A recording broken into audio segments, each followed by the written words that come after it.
Okay, so today's lecture we are going to continue our vector calculus.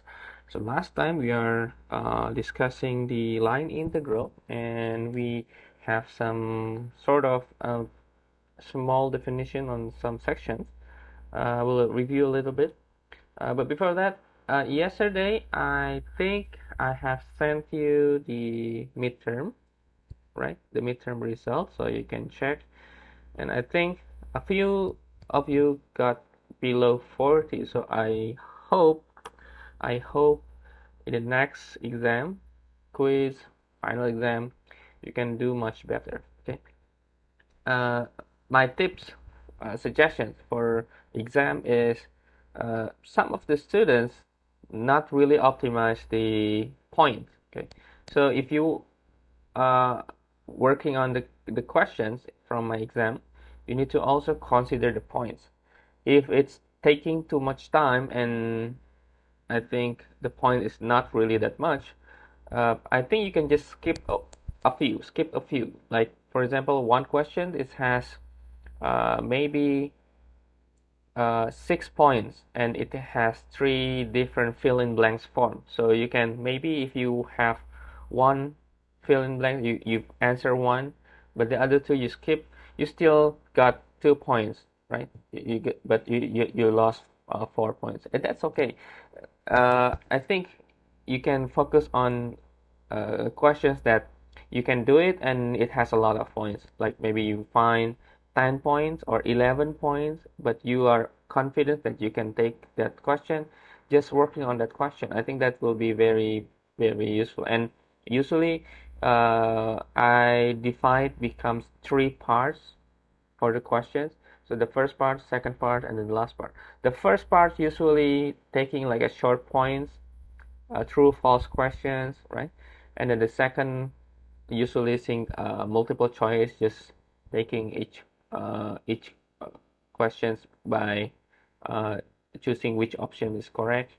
And the last part is fill in the blanks. So usually I make that kind of section. So you should be able to tell that the more you are going to go, the second part, the third part, it takes more time. So you need to be effective and efficient on the early sections. Okay, that's my suggestions for your um, exam. So you have learned from my first quiz, the midterm. Okay, usually I have that kind of uh, sections that I arrange that the more you go, it takes more time. So you need to make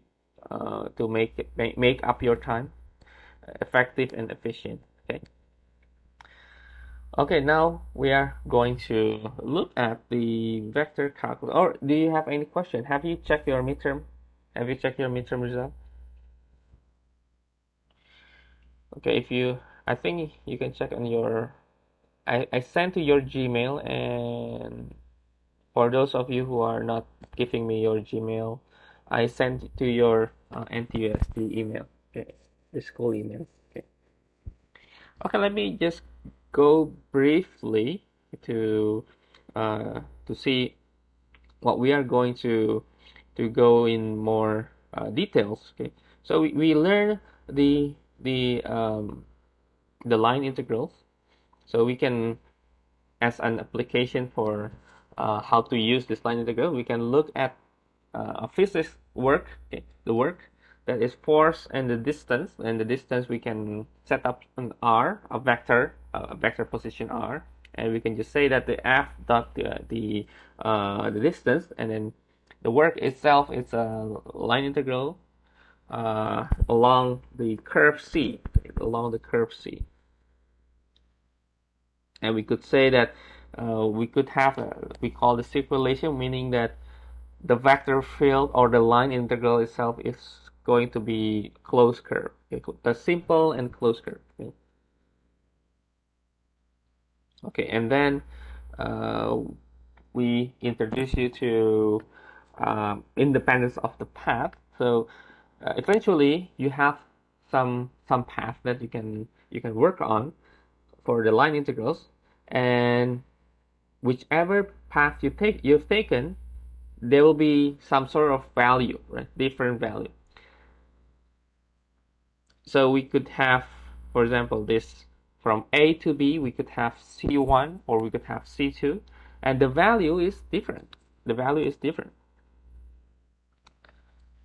However, there are some moments that the value will be the same, and that's when we call the path is independent. So it's not dependent on the path; it's independent because no matter you go, the value is still the same. That's what we call independence of the path. We are going to look on details on that in this early class. Okay, and then we call the vector field conservative. Okay, we could call conservative. Uh, so we call conservative if it has the gradient vector field. If it is gradient vector field, gradient means the del. You remember the operator del. It goes to be multiply or dot with the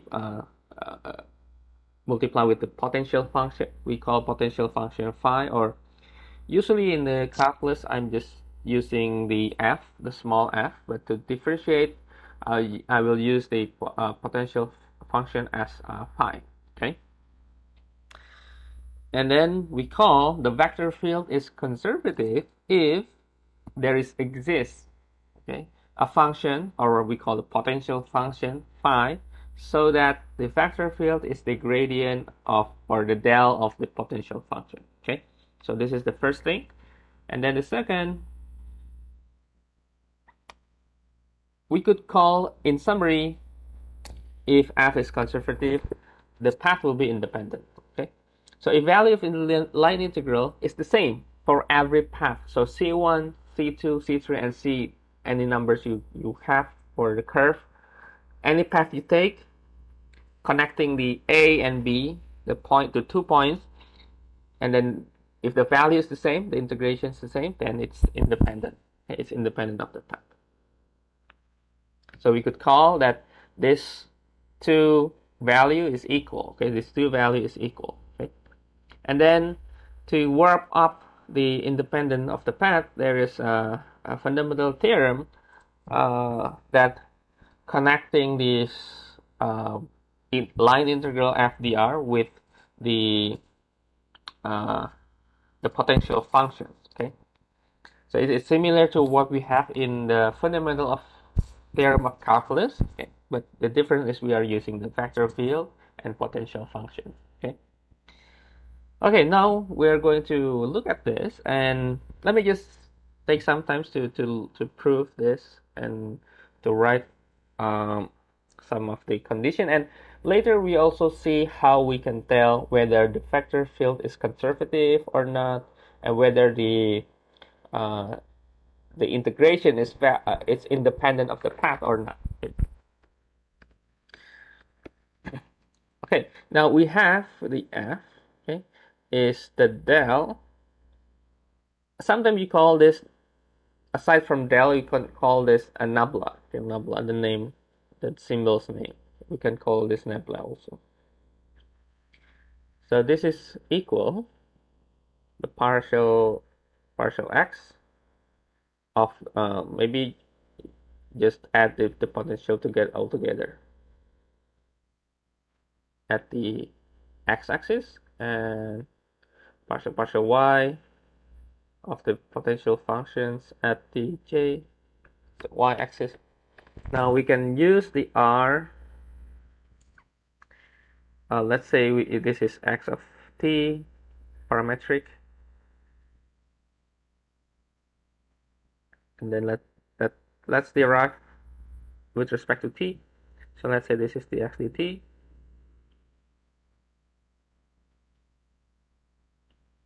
Okay.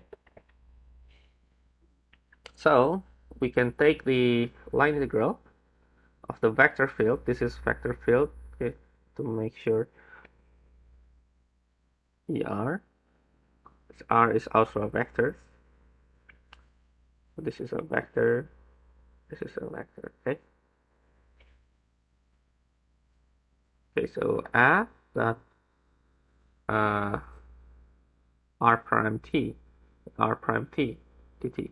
Okay, we are using the chain rule to develop this, and then we could say from if we take the t from a to b, then we will have a to b, and then all the things inside.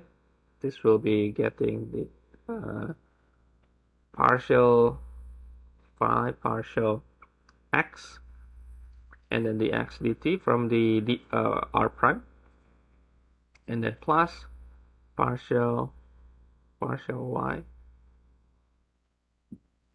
Okay, and then all evaluated with respect to dt. Okay.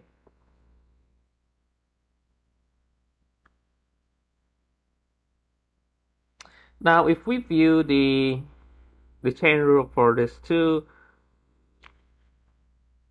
forms, we could write down that if we differentiate the potential function, it means that we are going to differentiate, or maybe this is partial, sorry.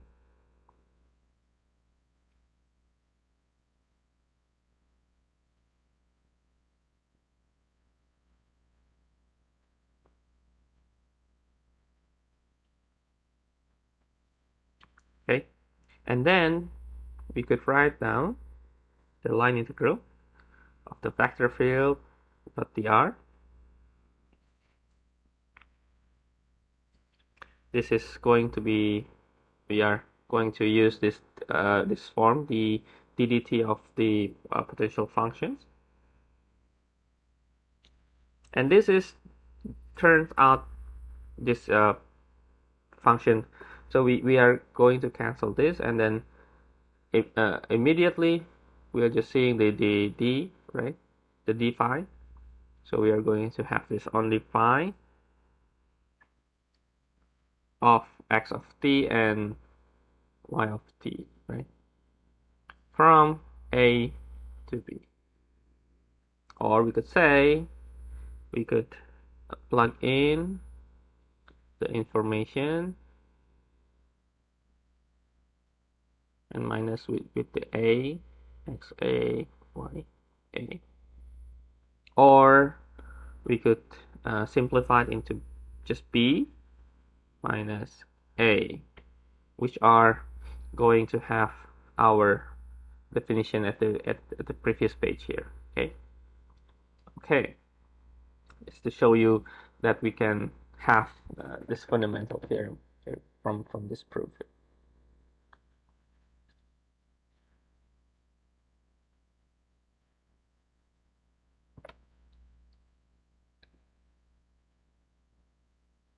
So what this theorem tells us, okay, what this theorem tells us, let me write this as C F D R. Okay, so this theorem, okay, let me write here.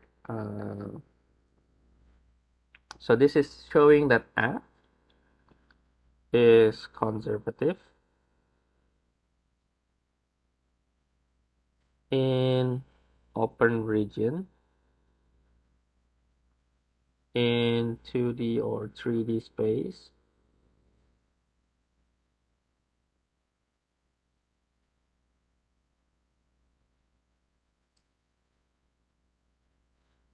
okay, if F is conservative in 2D 3D space, then the line integral of F dr depends only on initial and terminal points.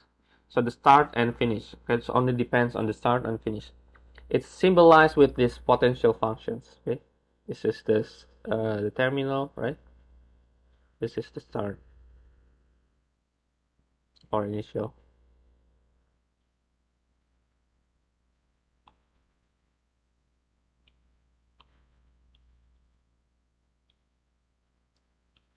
Okay.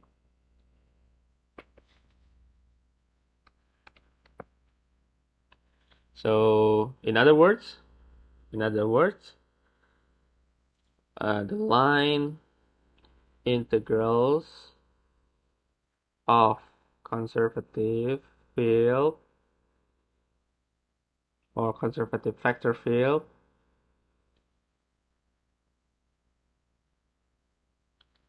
are independent of path. Okay, that's the conclusion. This is to show you uh, the sentence or the theorem that we have before. We call that if it's conservative, it's independent of the path, and that the proof is from the fundamental theorem. We could also write the integrals as from a b f b r. Let's say we have this is equal a b del potential functions pi and then dot br.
Okay.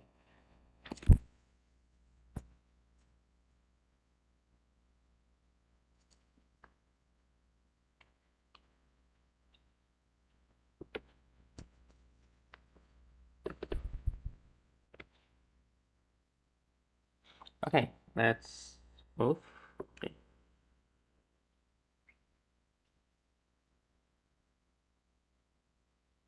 Okay.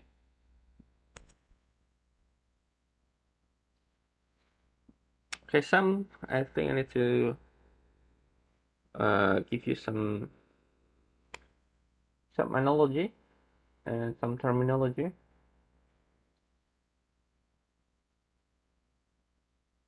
to make sure that we are or we can visualize the concept.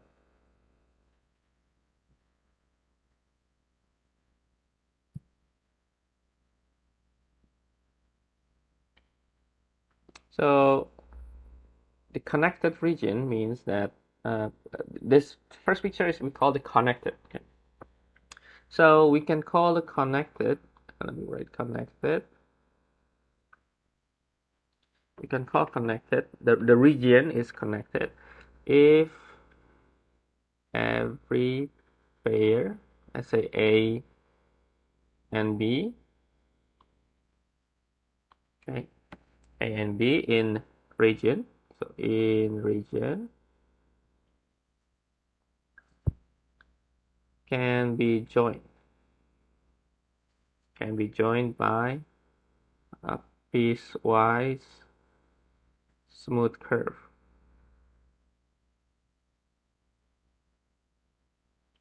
that lies entirely in region. As you can see from the first picture, I think picture is giving you more clear idea what connected means. Okay. So we call the region R is connected because we can take this point A and you can literally connect to B inside this R. So you can make this curve C, or maybe you can simply go to another way, maybe C1 or maybe goes here, C2. As long as the connection is inside the region, we can call it's connected.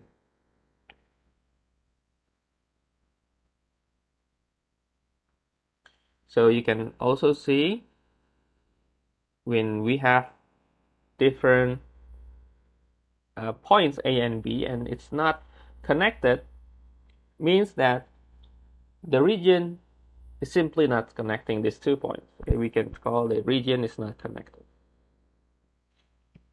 And there is also another point. It's not connected, but it's called simply connected. So it's not only connected, but it's called simply connected. So this is when connect. Of course, need to be connected, and every simple closed curve C lying entirely within region can be shrunk or contracted. So it can be make it smaller or getting stretched, contracted to a point without leaving.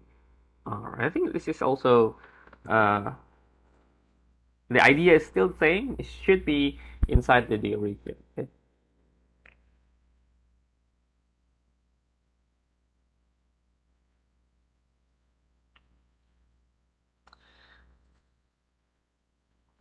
Okay, and then the last one is we call the multiply connected region. So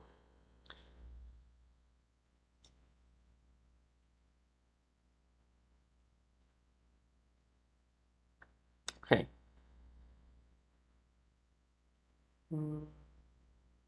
Okay, so the region on this part C, the multiply connected region, we see that it's connected, right? It's connected. So multiply connected, let me write.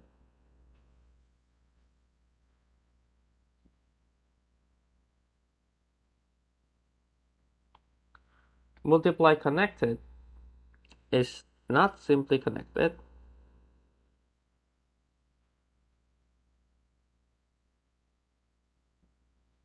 Because you can see that this is a hole, okay, this is a hole, okay, because of holes, okay.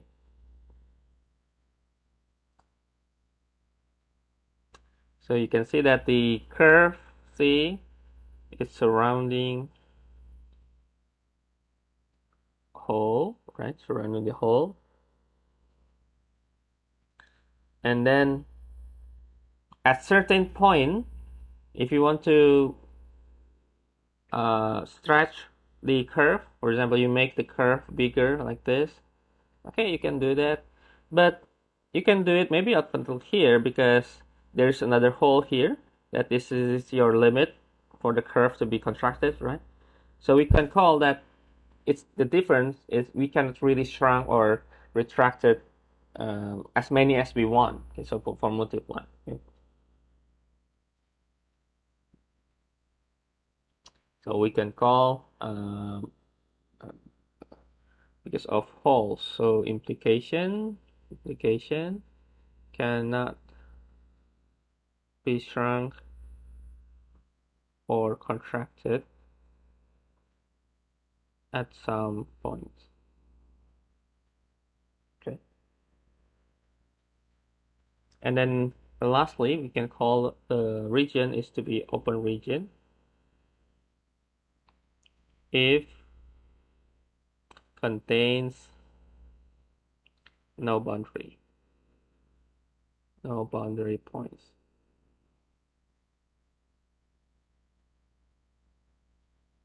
So The open region means that there is no restricted points, okay, no boundary points. So in open connected region R, okay, the line integral of f dot dr is independent of the path C if and only if vector field f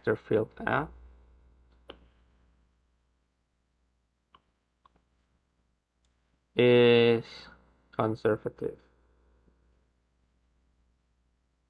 in R. So this will be important.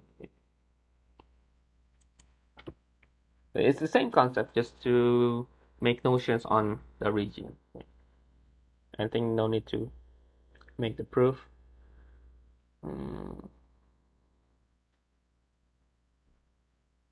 Okay.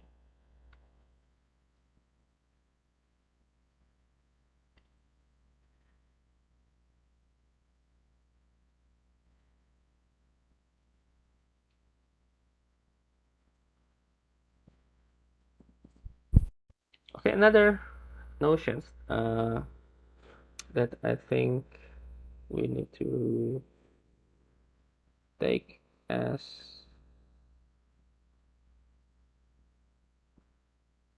let me check. Okay, this is later. Okay, another point that we need to make some notes here is for integrals around the closed path.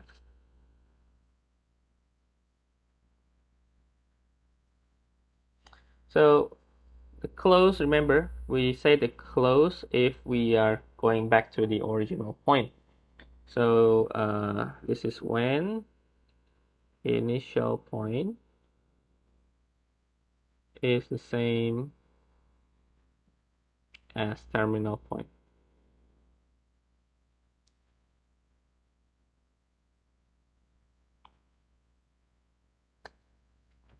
Okay.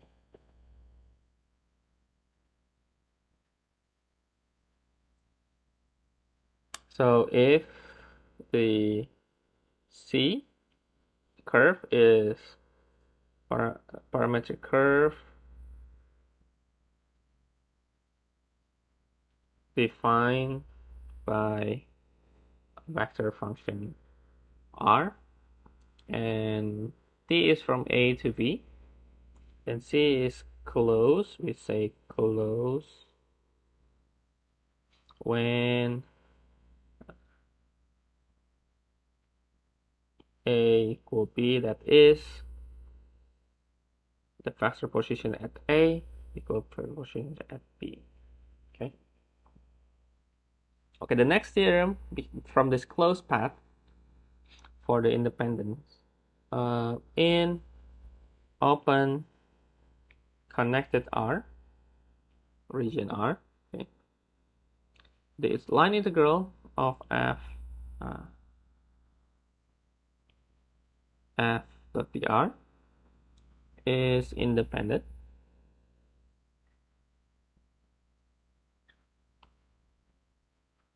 if and only if the value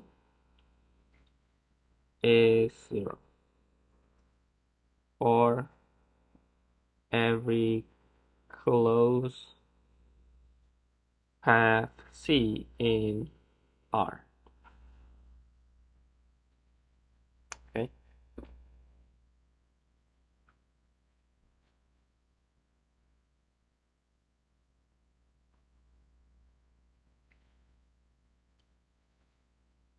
Okay, I think I don't really need to make some proof from here.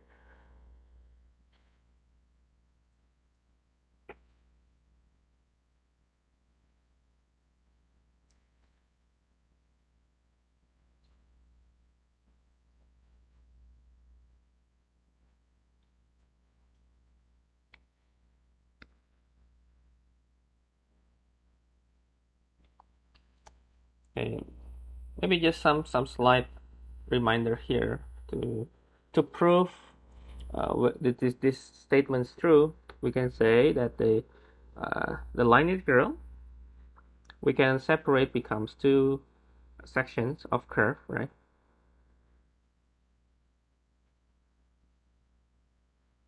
Okay.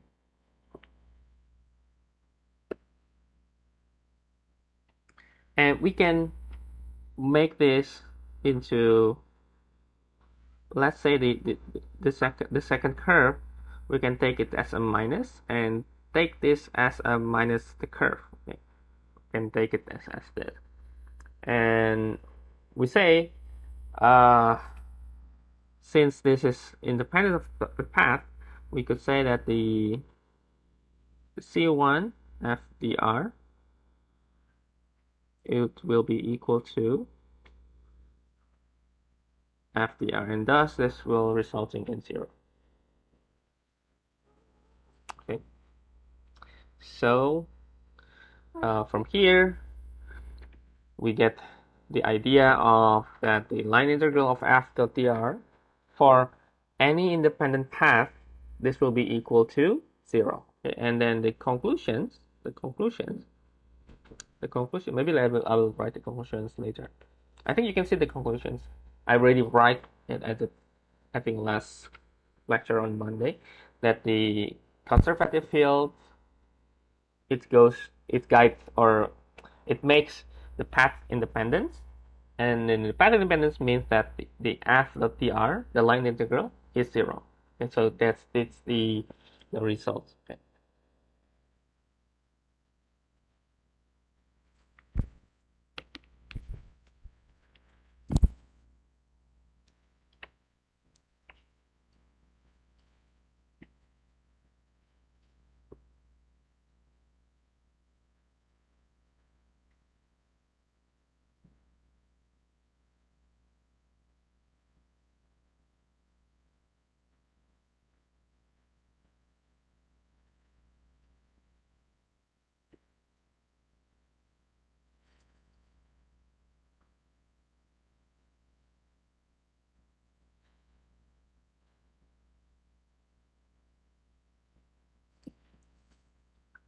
Okay.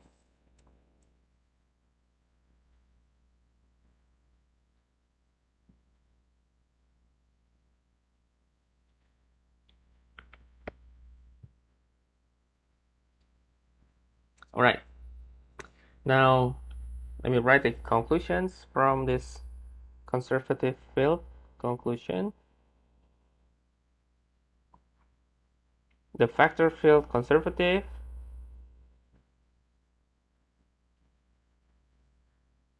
this will get you to path independence, or independence path, and the path independence means the line integral of f dot dr is equal to 0. That's the conclusion.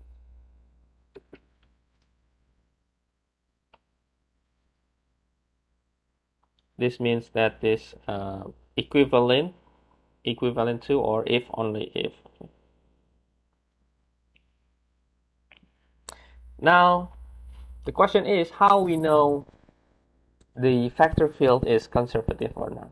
That's one way to check. So if we know that the vector field conservative, then we can tell that this is independent or not.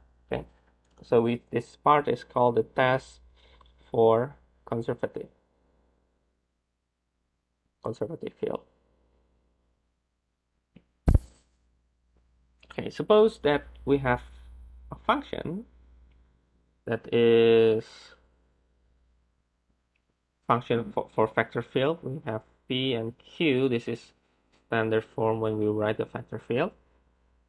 Okay, suppose that the vector field is conservative in open region, and p and q are continuous. So you need to make sure that P and Q are continuous, okay, so that this will work. Continuous first partial, continuous first partial, partial derivative in that region, okay, in R. Then we say the partial x of P is equal, not P, Y, sorry. And partial x of Q, these two need to be the same, right? Their form, their expression need to be the same for all points in x, y in open region. If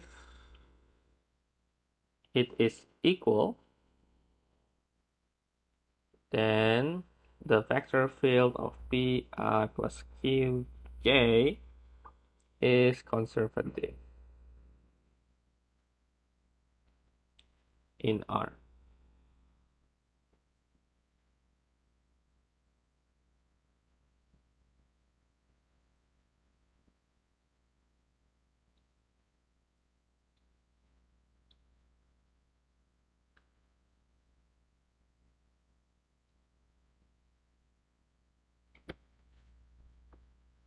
And I think this is this is similar to what we have learned before in differential equation. If you remember, when we deal with the exact equation, okay, the exact equation, this is I can say this is practically similar. Okay, in practice, it's similar. Okay, so if we can prove the equation is exact, then we know it's conservative. Okay, that's the one way to say. So you can use your knowledge on the exact equation to tell the conservative.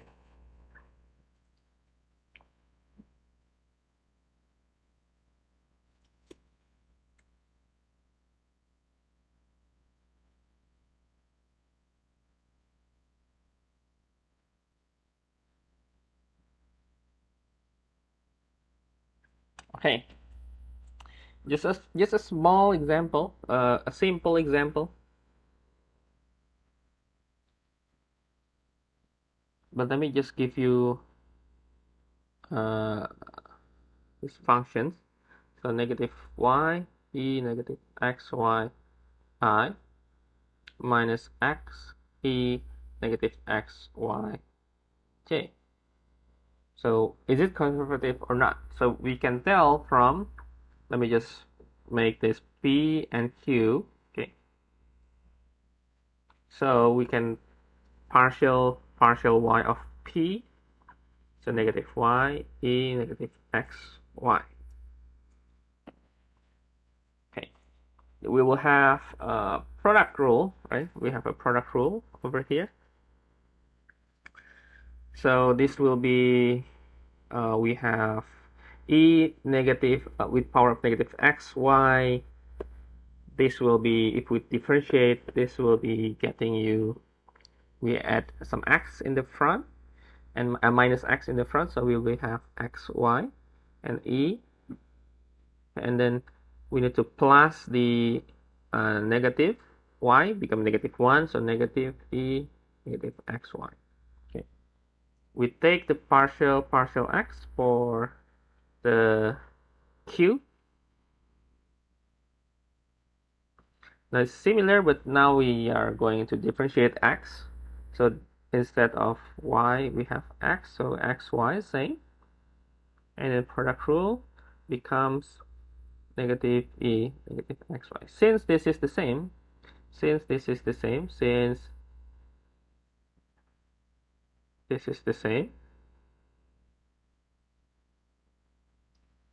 then f is conservative.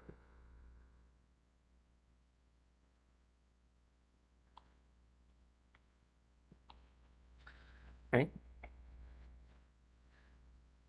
And if you maybe take on the different equations, let's say we have equations x squared minus 2y cubed I plus x plus 5yj. So from the form, we can tell that probably it's not conservative, right? But let me just write the proof. So partial y of x squared minus 2y cubed, this is going to be negative 6y squared, and then partial x of x plus 5y is just 1. So it's not equal, it's not exact equations. If you remember, it's not exact. You could tell uh, the conclusion that f is not conservative.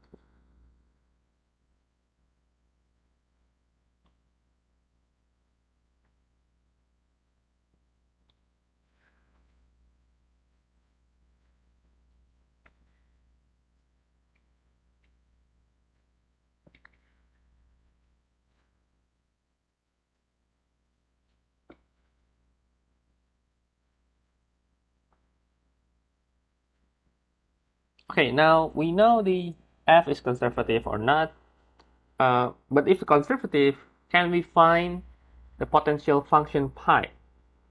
Because the line integral, we have the f.dr, right? And f itself is the del of the potential function. So from the f and from the operator del, can we find the potential function pi? So that's the questions. And I think you already know how to do it, but let me just show you some example, and then how to find the potential function. So let's say f of xy, the vector field is y squared minus xy plus 6i plus 2xy minus 3x squared minus 2y. First, let's say we try to test whether this is conservative or not. So first, we could, let me just write with green. We could take the partials for each x and y for p and q. So we will have 2y minus 6x, right? And then we take the partial of partial x for the second equation. Now we will have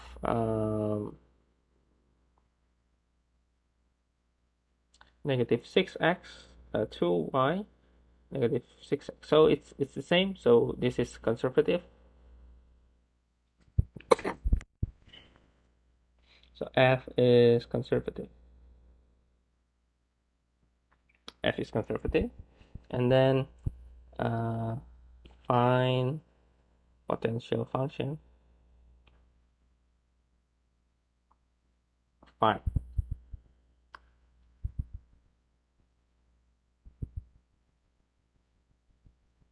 Okay, since we have these two equations, and since we know that the f is actually the del of phi, so one way to look this pi is we are doing integration.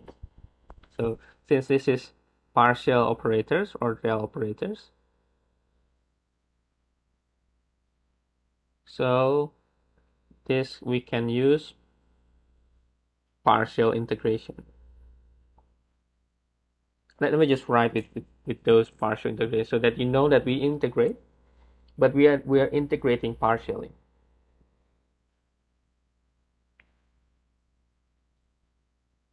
So let's say we are going to integrate the y squared. This is similar to what we learned, right, in a differential equation. I think you'll also notice that this is actually the same thing.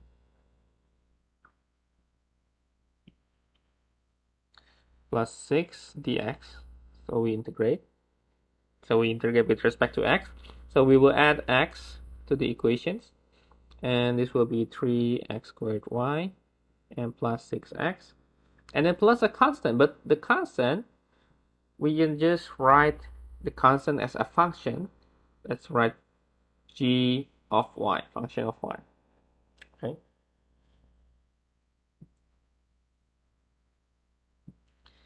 And now we take the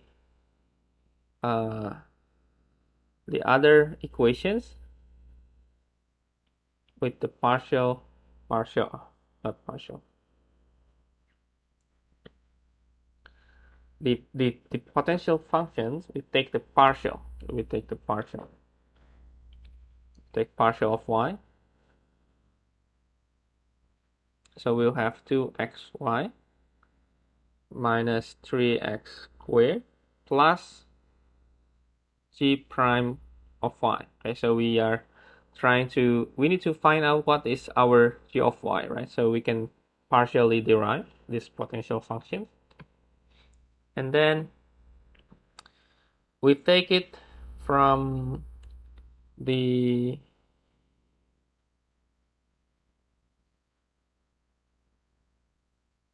this equations that from the last this is equal to 2xy minus 3x squared minus 2y. Okay, so from here we know that dg prime y is equal to negative 2y, and then g of y, we take the integral of this y, or negative y squared plus a constant. And we can write down the potential functions as xy squared minus 3x squared y plus 6x minus y squared plus constant. But this constant is not really matter. And we can just use the integral or the line integral FDR, and we plug in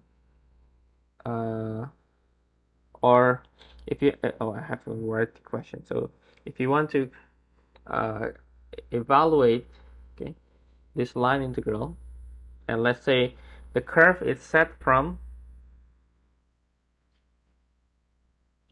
so when we take this line integral and we write the points here, means that the initial point is negative 1, 0, the terminal point is 3, 4. So this is terminal point, this is the initial point. Okay, so if we want to calculate this, we are going to calculate that this is xy squared minus 3x squared y plus 6x minus y squared. I think no need to write the constant if we want to, because we are going to evaluate the definite integral here. So we are going to evaluate from negative 1, 0, and 3, 4. Okay, because this is already in the potential functions, we already we could say that we already integrate. Okay, so we can just plug in the forms, and we are going to have, so just plug in all the points here. We plug in x equal 3 and 4 and negative 1 and 0, and we plus and minus, so we will have, let me just write the numbers.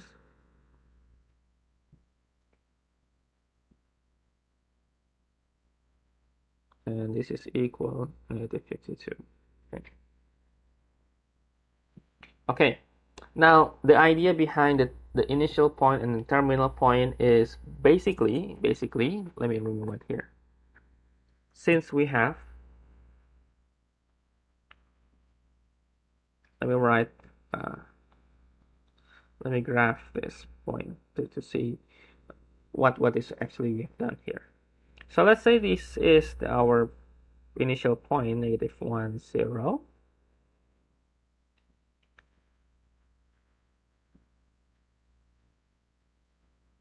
And let's say this is 3, 4.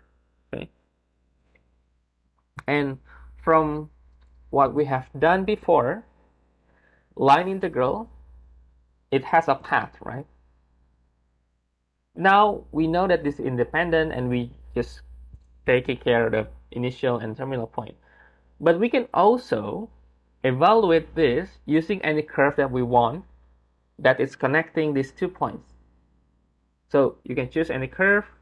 You can choose like this curve, but for what, right? It's more difficult.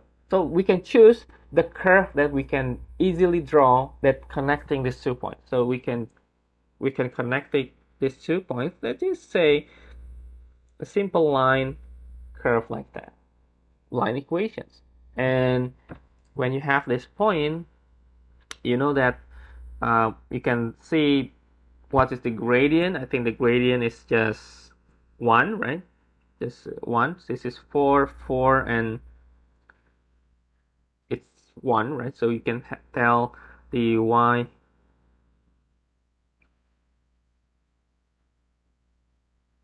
and we can just plug in the number. We could choose the number is 4 and the number is 0, so, and then the gradient is just 1.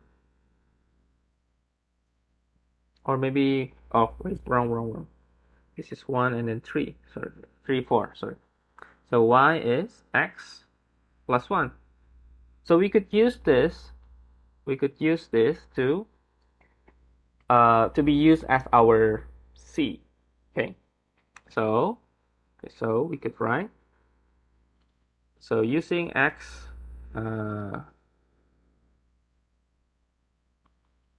maybe I will write in the next page. Okay, but let me copy this so that you know what is this for.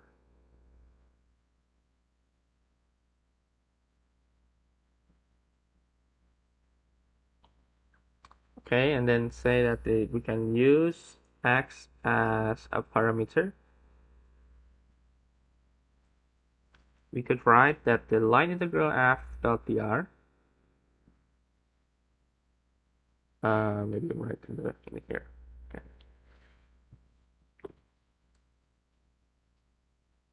We could take it, and make the equations by using the vector field. So we could just write equations like using the vector field, and then dx, and then plus x squared minus 2y dy. Okay, and then using this x plus 1, y equal x plus 1. So let's change all the y with x plus 1.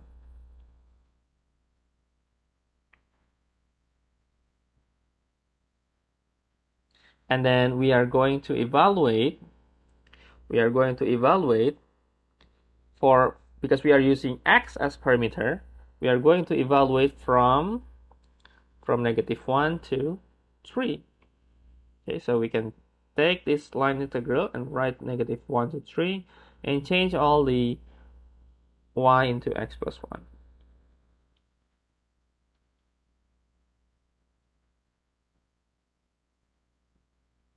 Right? And then it's still the x. And then to find the dy, we could substitute dy is equal to dx like that. So no problem. And then 2x, x plus 1, minus 3, sorry, it's just x squared. X squared minus 2x plus 1. And then you can try to, not dy, dx. You can try to evaluate this, and then eventually you get the results. Okay. Let me just write this.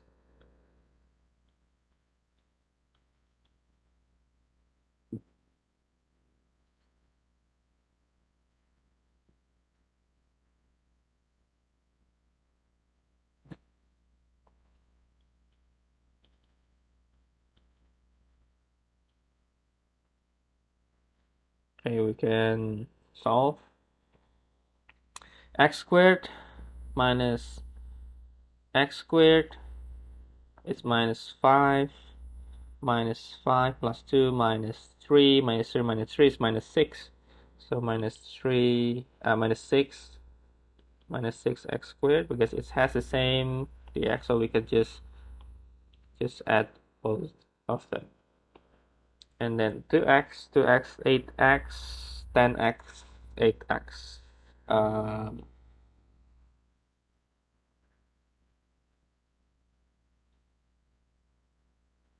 8x plus 6x.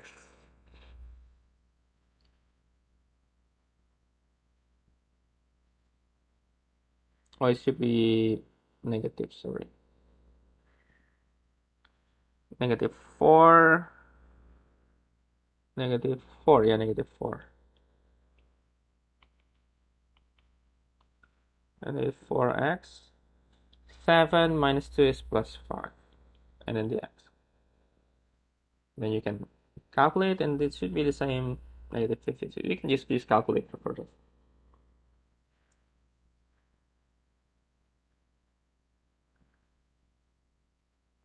Okay, this is for the 2-dimension.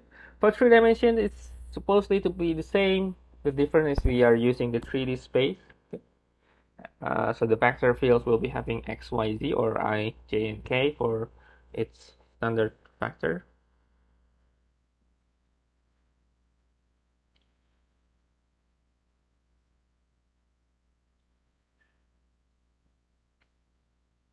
Let me just write some short summary for you. I will not really explain because it's the same. It's the same in 3D space. So let the vector field of x, y, z, this is equal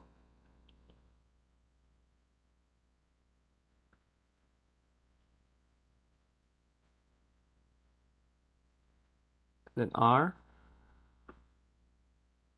And we have 3, and we have space curve,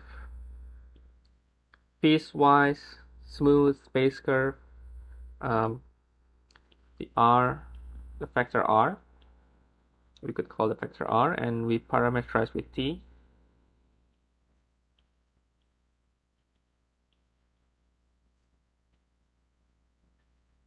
And the t itself, it's from a to b. And the basis is still the same, so line integral f dot dr is equal line integral the del potential function phi dot dr. So we will have potential functions. Let me just write simply like that. B is xa, xb. B is x, xb, yb, and zb. A is x a, y of a, and z of a. Okay.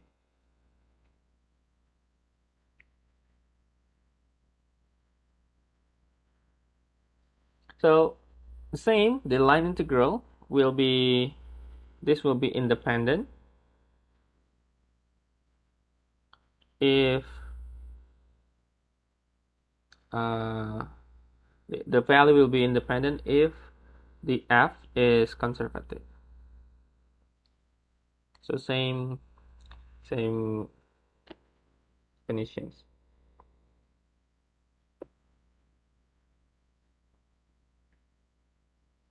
And the same with the previous cases,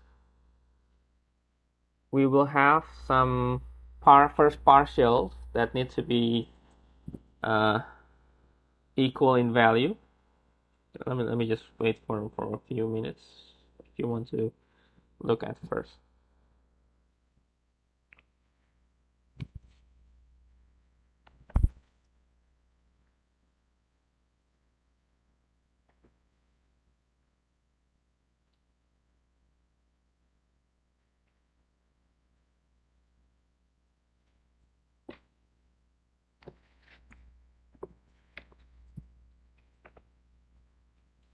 So in the vector calculus, uh, all the calculus, especially the calculus 1 and 2, uh, I think especially the first part, the single variable calculus, I think you need to be, uh, I think you need to master it for solving most of the problems in the vector calculus. And you will see the next sections. We are going to learn some theorem that need to utilize uh, some theorem in the double integral. Okay? So double integral, I hope you still remember how, either in the Cartesian or in the polar coordinate, because we have double integral not only in xy, but we have also in dr and d theta, right? D theta for the polar. I hope you still remember it. We are going to use that thing in the next section. So today, morning sessions, we'll go in more details here, independence of the path, and if we have time, maybe introduction on, we call the green theorem, the green theorem. And then the afternoon sessions, we continue a little bit in the green theorem, go to surface integral, and if we have time, go to the Stokes theorem. Okay, so I think that will be the case. So if we can uh, finish in today by today, morning and afternoon, then Friday I can focus on some exercise for vector calculus.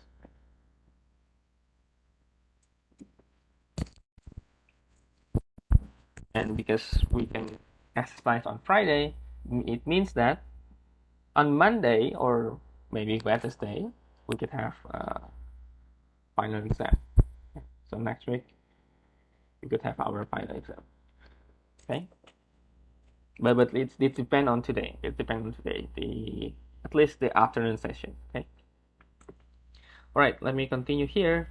So the vector fields in 3D space, we could say that if the vector field is conservative. Sometimes I write vector field with the bar or not, but I hope you know what f means. Okay, if I forgot to write the arrow, that means the vector field. Okay, so if vector field is conservative and p, q, and r are they are all continuous. Okay, it's important you need to know whether they are continuous or not. If they don't give you any sense whether it's continuous or not, then it's not true. Okay, continuous first, partial derivative. You can differentiate partially.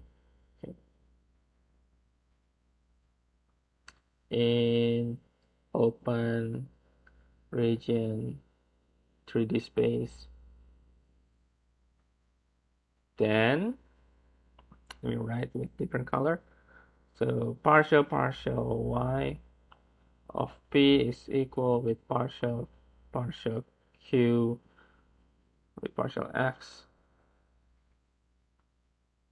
and partial zp equal partial r x and partial z equal partial y.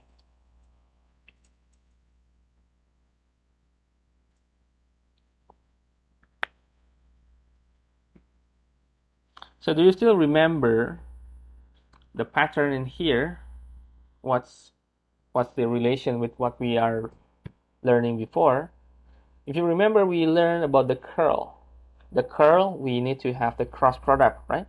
So this is the pattern of that cross product, the same cross pattern. So let me just write some part of the curl here. So if f conservative, f is equal del and potential function, and the curl of this del potentials is equal to curl F, that is 0. That is, the curl F, if we remember, maybe writing the del here.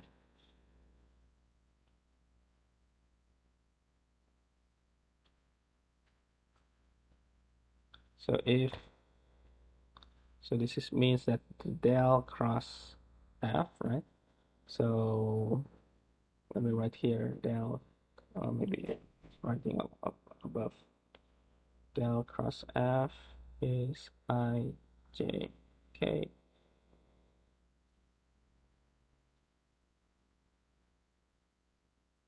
This is P, Q, R. So the cross product. Okay.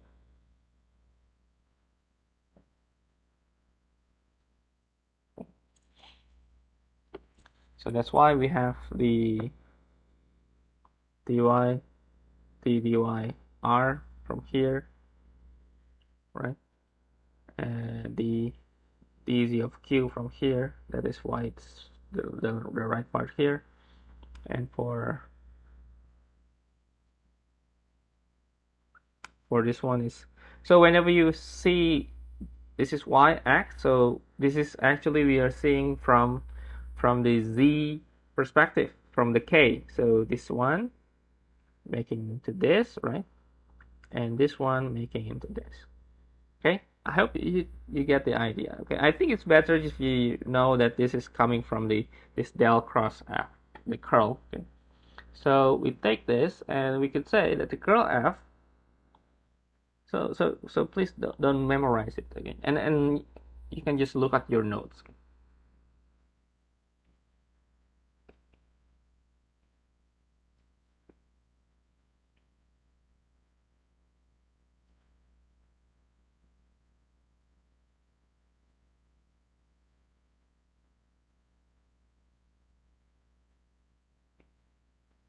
And remember that when you cross this, remember that this is plus, minus, plus the signs. Okay, remember the signs. That's why we have we switch this to make it this plus. I write too big. Let me precise this.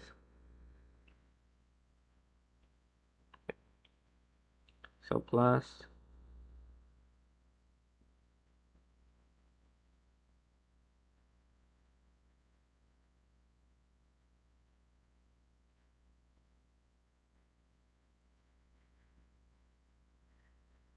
and this is equal to 0.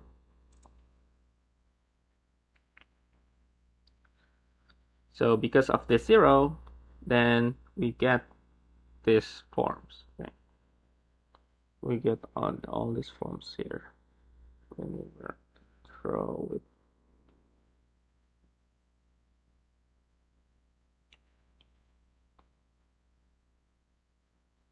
Okay.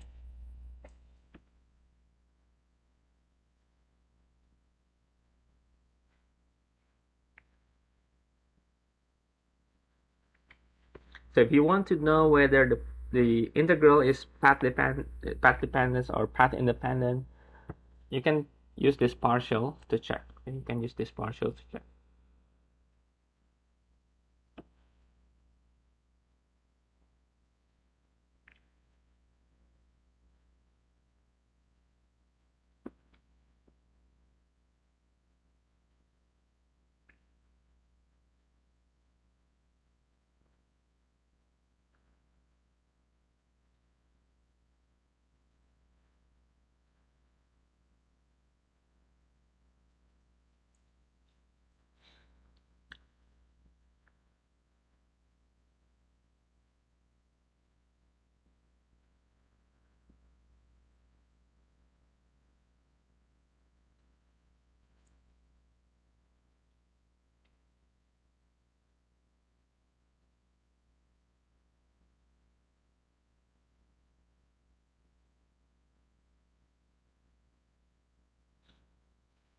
Okay. Let me check. Yeah, this is the last section on the independence of path, so we can move on to next section. But let me just give you example on this part, just to give you an idea of how we can write this and how to evaluate the f.dr for 3D space from two different points, from the initial point and then terminal point. Okay, let me go through example here.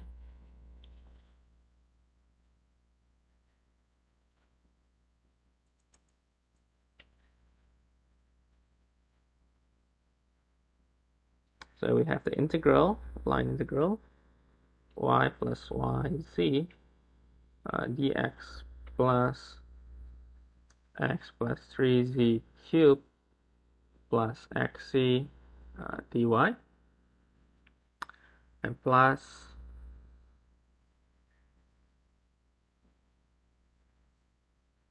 dz. Okay. So show that this is show the line integral is independent of the path between 2 points between 1, 1, 1 and 2, 1, 4. I think I have the picture. Let me just put the picture. Yeah, this is the picture. Okay, this is the picture. Okay.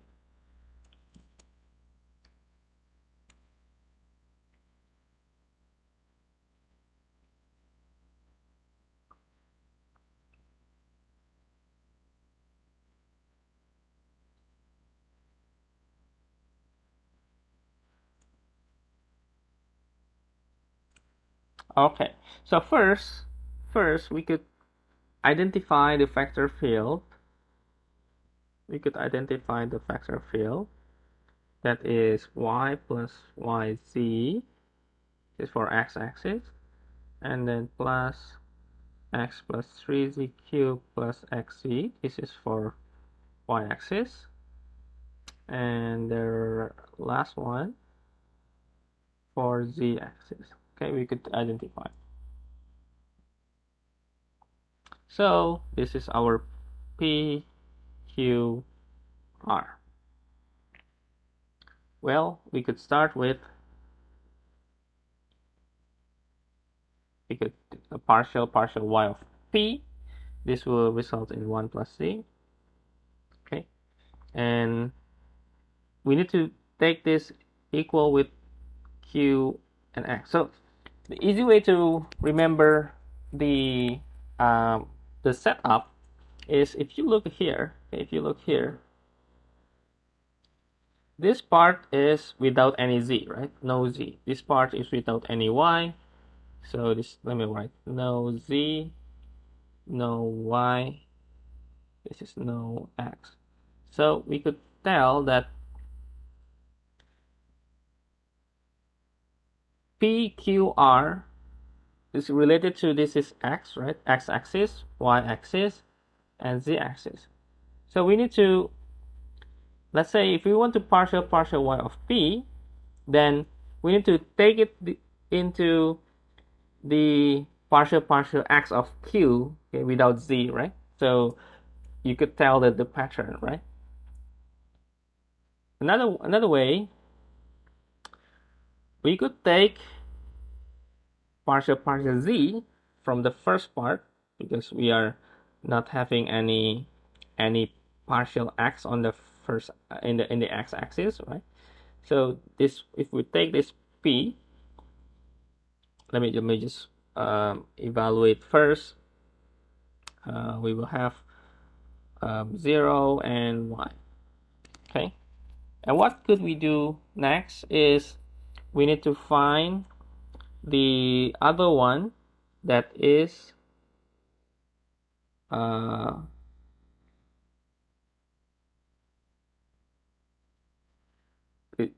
r. Okay, so we are partial x. Okay, so this is not having any y, right? So you could see that when we partial x, It's the same, right? And lastly, we could take partial for q. It's we already have x, so the rest is z. Okay, the rest is z, so this will be 9z squared plus x. Okay, and this is equal to partial y of the r. Right, you will see that it's also the same results. Okay, or if you are not sure the pattern, we can just use see this the rule here, okay? Or see the rule from the curl formula. Okay, from the curl formula. So it needs to be equal, right? Okay, so it's going to be 0. So from here we see that the f is conservative and integral is independent of that. Okay. Now, if we are going to evaluate between these 2 points, what can we do? Okay, let me just write in the next page. Okay, so let me just give you some time to think, and maybe you will, if you want to write.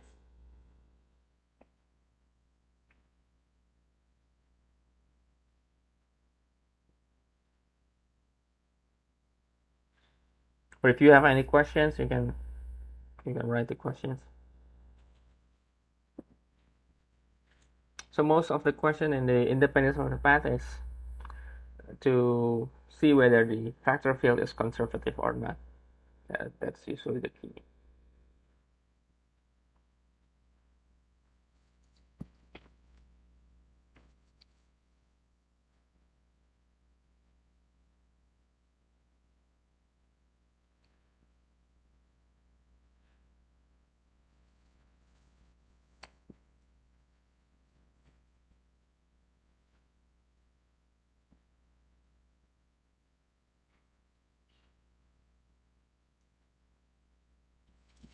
Okay, let me go to the next page. Okay, not yet. Okay, we go to the next page and write again the questions.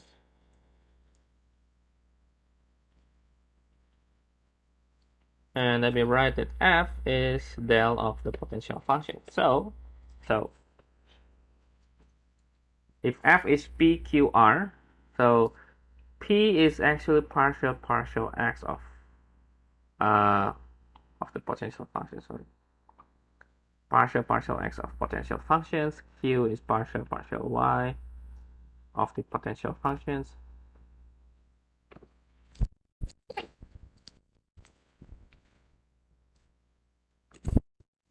I think I need to make it more clear here.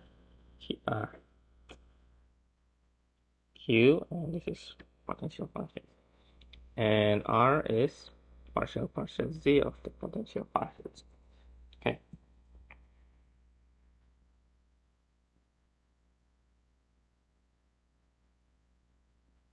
Okay, if we see from here, we see that P is y plus yz, right? If you take integrations, okay, we take the integration with respect, so integrate with respect to x.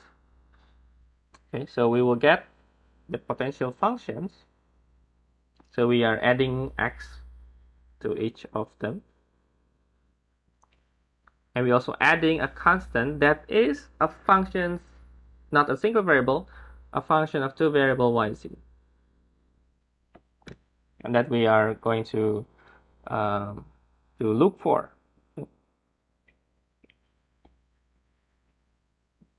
So if we try to take this with partial y, then we are going to make it equal with our forms here, right? With our q.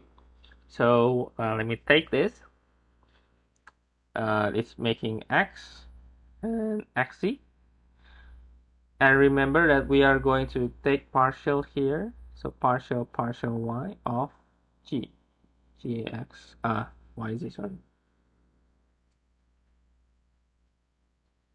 So this will be equal to q. Q is, let me write here, q is x plus 3z cubed plus xc. Or let me write all here. R is 9yz cubed plus xy minus 1. So we are going to equaling to those q. So x plus 3z cubed plus xc.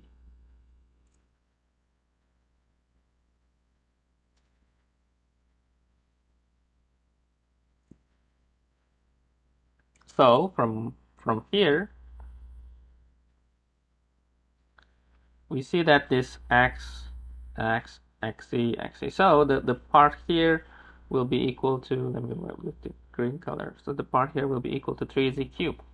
Okay. So the partial y of g yz is equal to 3z cubed.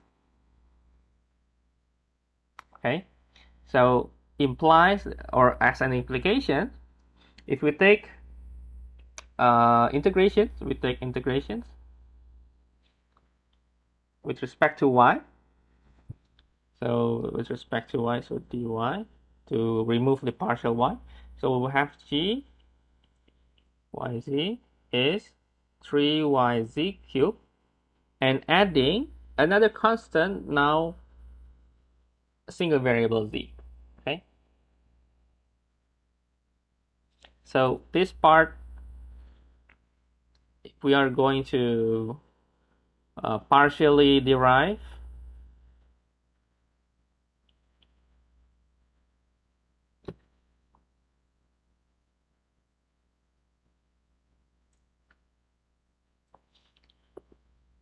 so we are going to have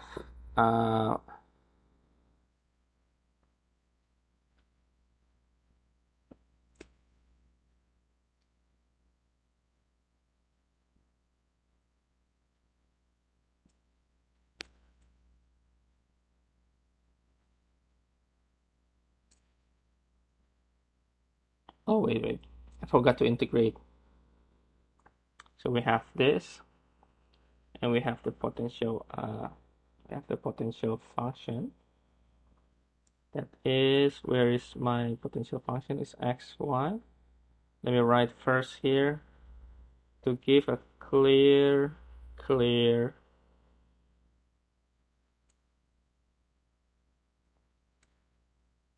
Okay. Okay, now from this potential function at the beginning, we have a new potential functions, and now the only one that we need to take care of is h of z, right? So take this partial z, because we are going to find the hz for our potentials. So this will be 0, this will be xy, this will be 9yz squared plus h prime z. And this is going to be equal with our r. Okay, so we are going to let this equal 9yz squared. Is this 9yz, wait, 9yz squared, same, right?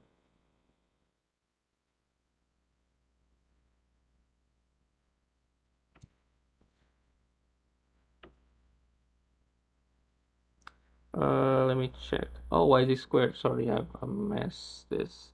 It should be not cubes. So 9yz squared plus xy minus 1. So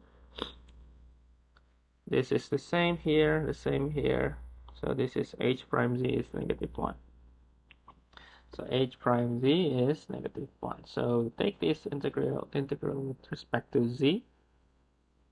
and this will get you the AC is equal to negative C. And then we have the potential functions, that is xy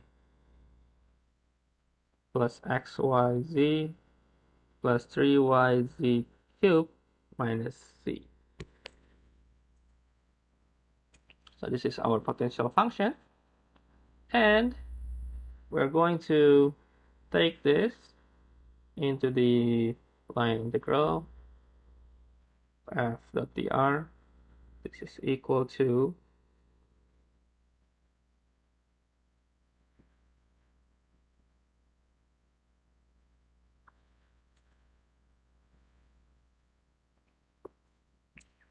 let me write with P the X and Q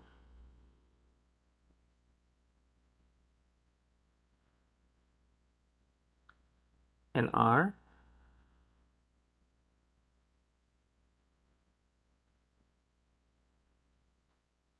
And then we can develop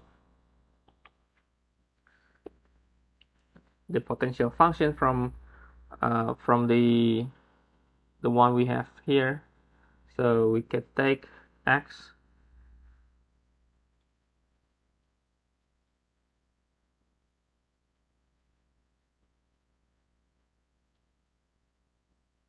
taking from 1, 1, 1 and 2, 1, 4. So plug in 2, 1, 4 minus plug in 1, 1, 1.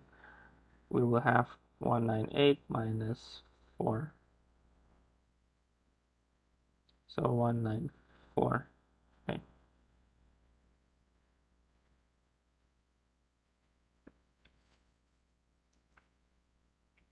I just want to show you, besides this, using this potential functions, you could you could you could evaluate this using this method. But if you remember from the previous cases, we could take the path using the any path that connecting these two points, right?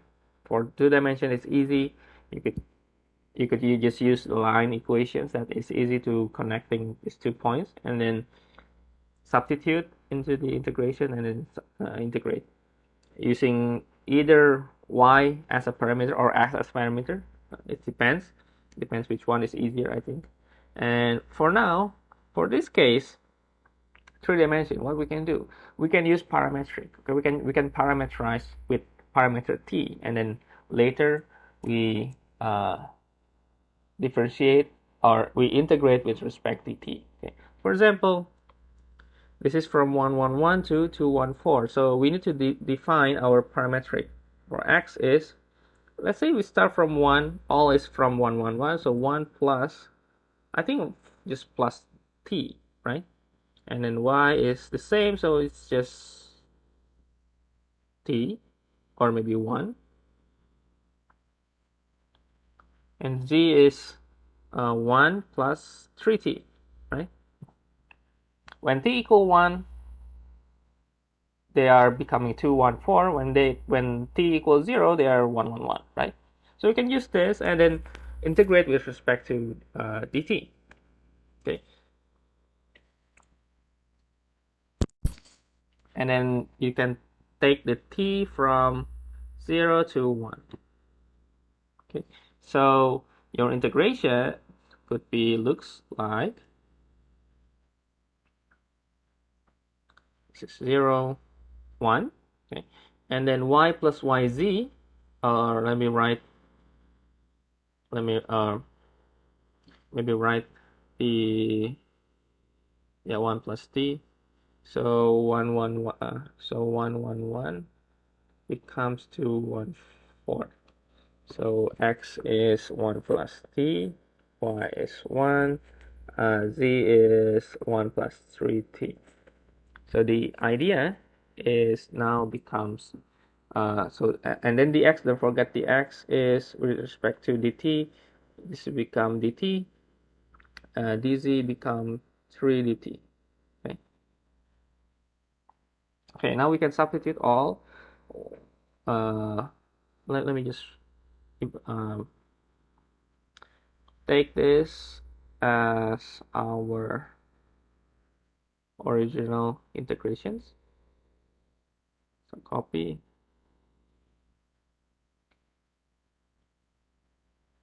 Okay, and we can write this and taking 0 to 1, and then y is 1, so let me just 1 plus yz is 1 plus 3t, so 2 plus 3t, and dx is dt, plus x is 1 plus t, and then plus 3, and now it's having cube. I think it's not really ideal, and I think I'm not encourage you using this for this one, but you can do for other questions if you want. And then xz is 1 plus t, 1 plus 3t, and then dy, oh, dy is 0, so we save, so 0, so the whole thing becomes 0.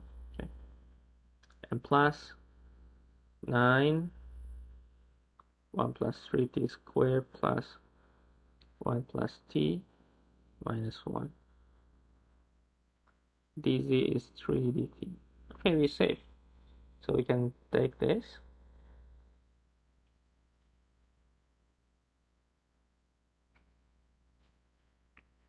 Let me check.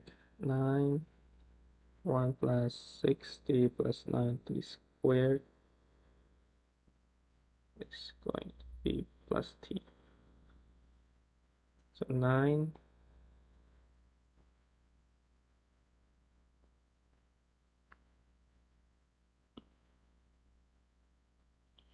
so 2 plus 9 is 11. 11 plus 57t, 55, 58.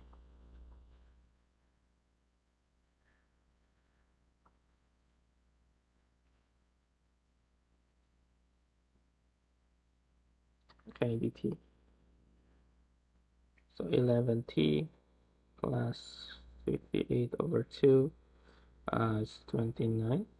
29t squared plus 81 over 3 is 27 t cubed. But I think it's not the same. 81.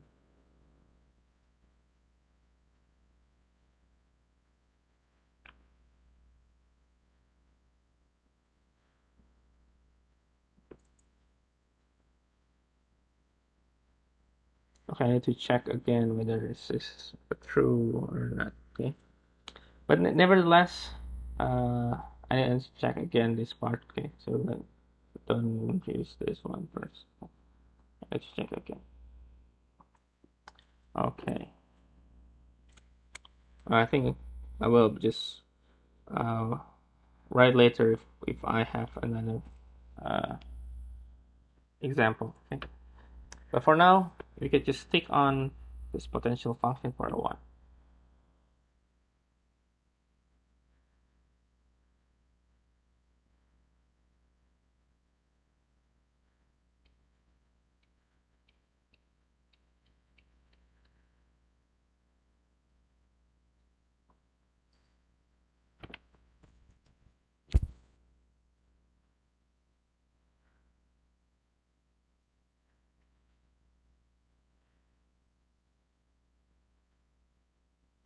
Okay, let me.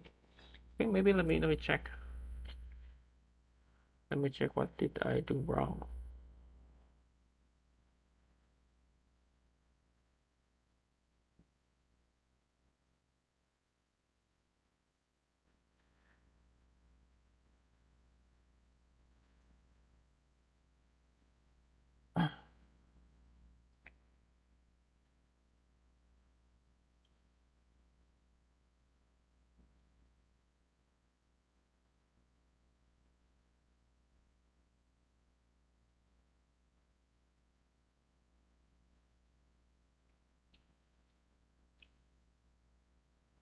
Okay, maybe let me just use the more simple equations. I think this later I will try to solve this.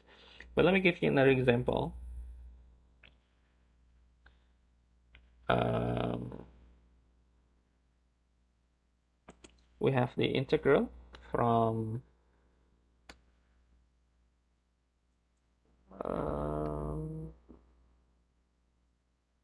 I think that the simple one first, just to prove that this is going to be true. So 2x dx. So let me just use the simple formulations to just to prove whether we can parameterize. Okay, again, we are going to parameterize from since this is from 0, 0, 0 to 1, 1, 1. I think easy to follow that if we want to include parameter t, this will be our goal from 0 to 1, right? From 0 to 1. So all x, y, z becomes t. Okay. And all the x, dy, dz becomes dt. I think it's easy to follow. So we can take the integrations from 0 to 1. And then we say that this is 2t plus 3t squared plus 4t cubed.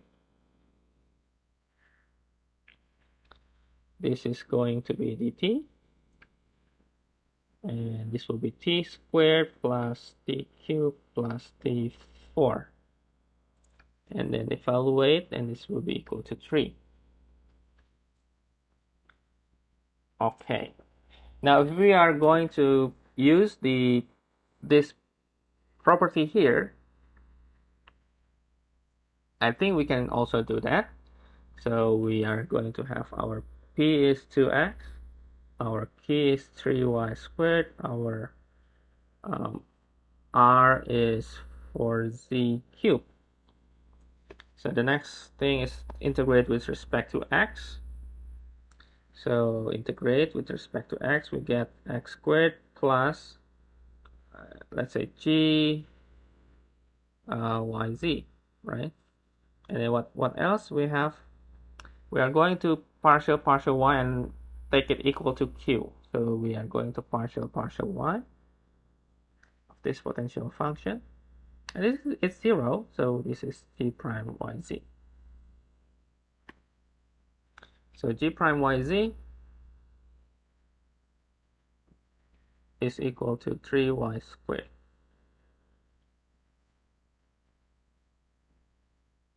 So next, after we get,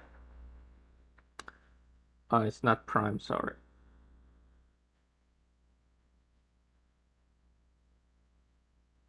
So after we get the g, oh, wait. Oh yeah, it's g prime, sorry, it's correct. After we find the g prime,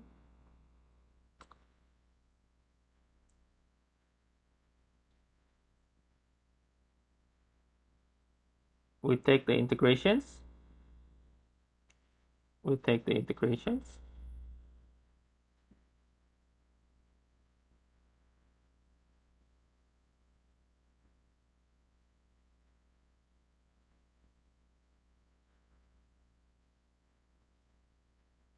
We take the integrations, and we have another constant that we are going to find.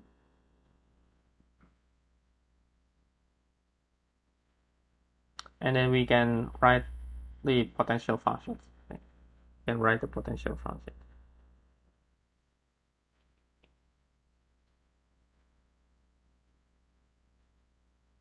And then take the partial z, 0, and then it's h prime z. Okay. And then take the integrations.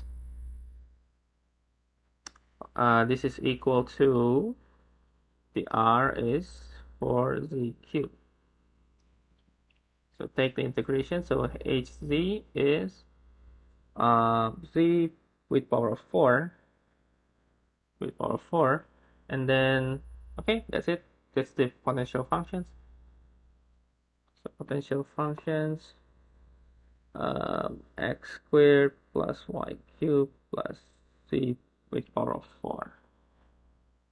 And then we can just use that at our uh, evaluation. So we could use this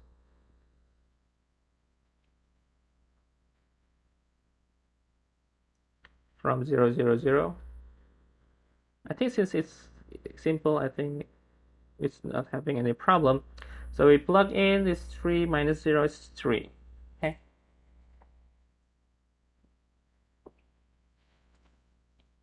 Yeah, I think the previous case I need to maybe check the equations and maybe try to solve it slowly. Okay, I think.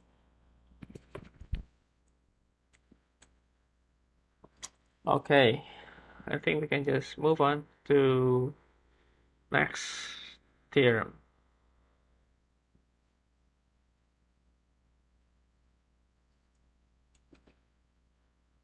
Okay, just a small example that you can try to parameterize. Try to parameterize.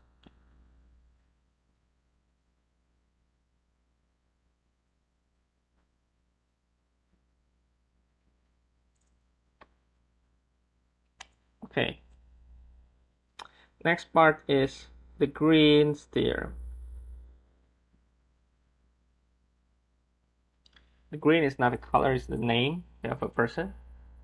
So if you are maybe thinking on green is because something green, it's not. It's the name of the person who found. So what's the deal with this green theorem? So we are going to see that the line integral, closed line integral, we can make it into double integral. That's the idea of this green theorem.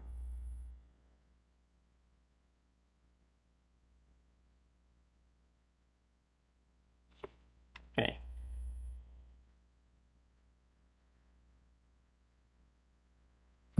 Okay, so first let's recall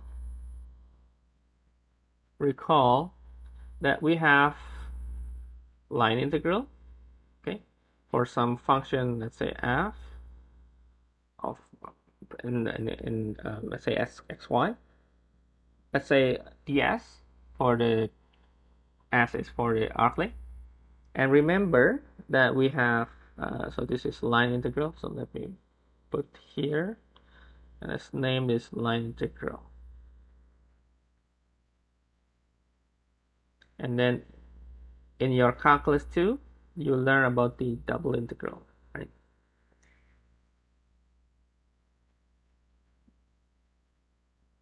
It can be dx dy or dy dx.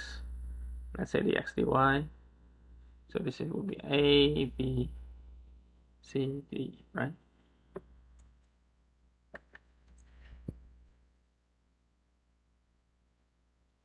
Okay, recall if your f vector field is p xy I and then plus q. Let me just write with these two variables xy to simplify our process here. So if we have this, okay, recall that if you want to take the integral for some curve f.dr, we could take this into p dx plus q dy, right?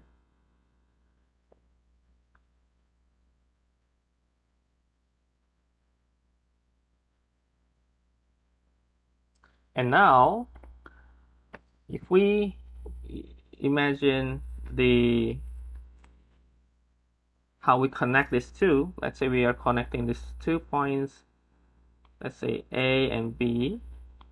So let's say we connect these 2 points A and B, and let's say we are having this path. First path is there, and then we are going back to the terminal. So we call this as the closed curve. So basically, what we are going to see, so let me just write a short summary in the front here, that the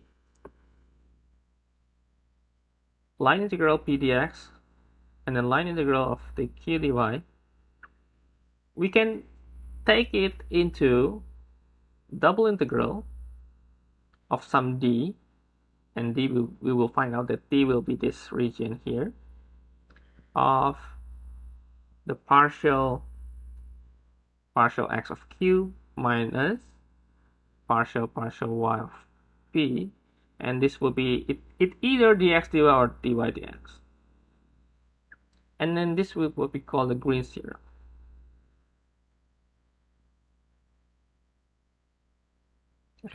Okay, now before we going in more details why we get this, we can start with the idea of the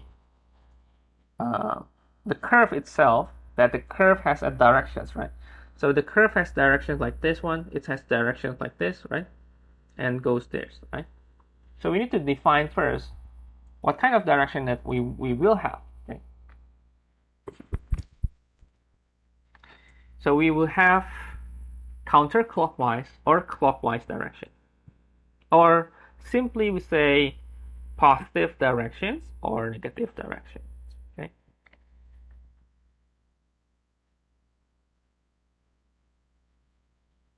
Okay, this is just a short intro, and it's just a short summary what Green's theorems are, but we will go into more details why we are having this and what is the implications. Okay.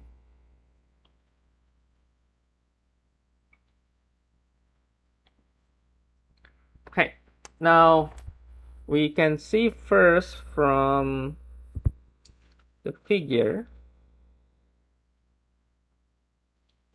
that we have the definitions first, positive direction and negative direction. Okay, so positive and negative, it responds to counterclockwise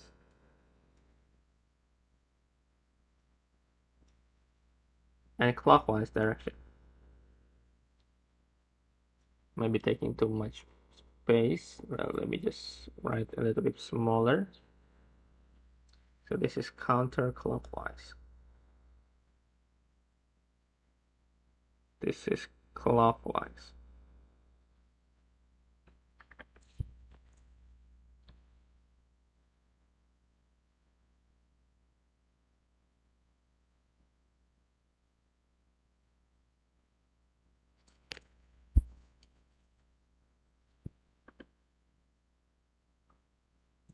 So we can simply write the line integrals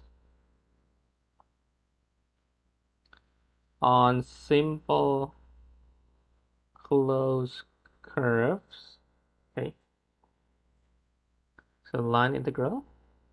If you want to write the closed curve, notice that I can write this like this and then take the arrow like that. Okay. And then c b x y dx plus q x y dy.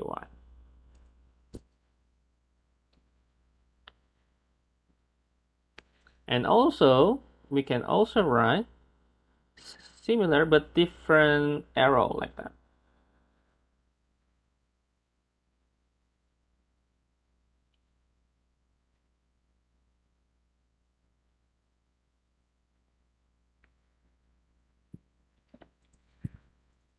Or we can just simplify this p and q, just f x y ds.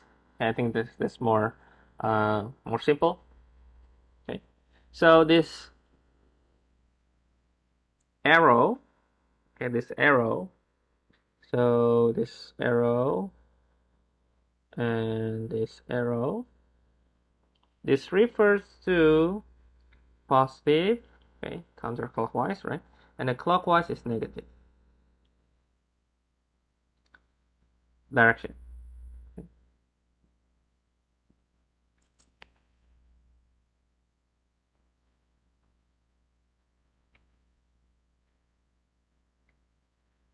So just to give you an idea, okay, well, so why this has something to do with this picture here, with some one man that it's going around this curve. We say positive direction when the person when he walks this sea, he need to face the directions on his hand goes inside on his left side. Okay, so it's left side.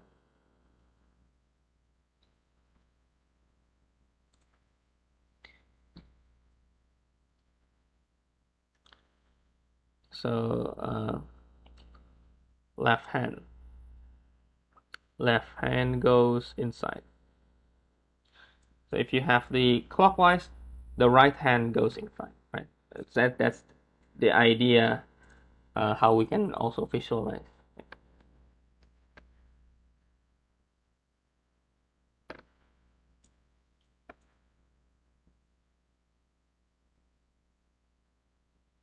Okay, uh, we can write, I suppose C is piecewise smooth, and it also needs to be a simple and closed curve.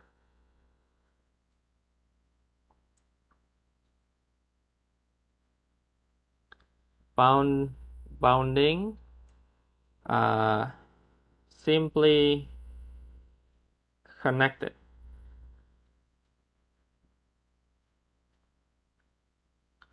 Connected region R.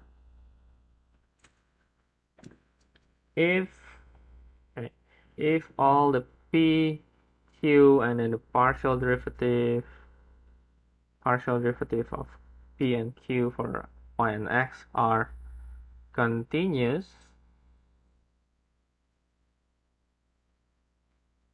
on R, then good, right? Let me write with green color. The line integral close. Let me write with giving you the positive direction, and then P dx plus Q dy is equal to double integral, and yeah, let's just write R using the same symbols. Okay. And this will be dou xq minus dou y p, let's say dA. dA can be dx dy or dy dx.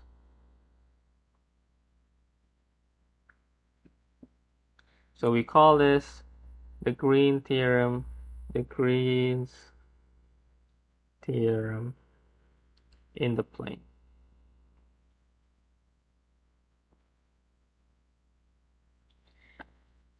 Okay.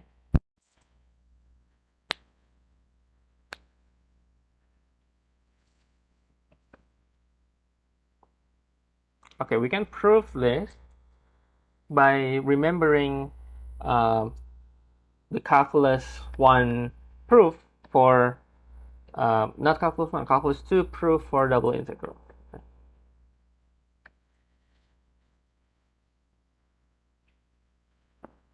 Okay, we can set some proof on the next page.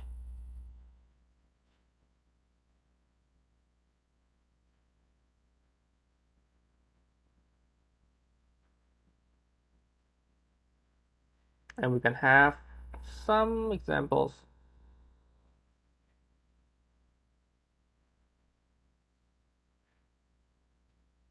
And some cases that the Green's theorem may not be applicable.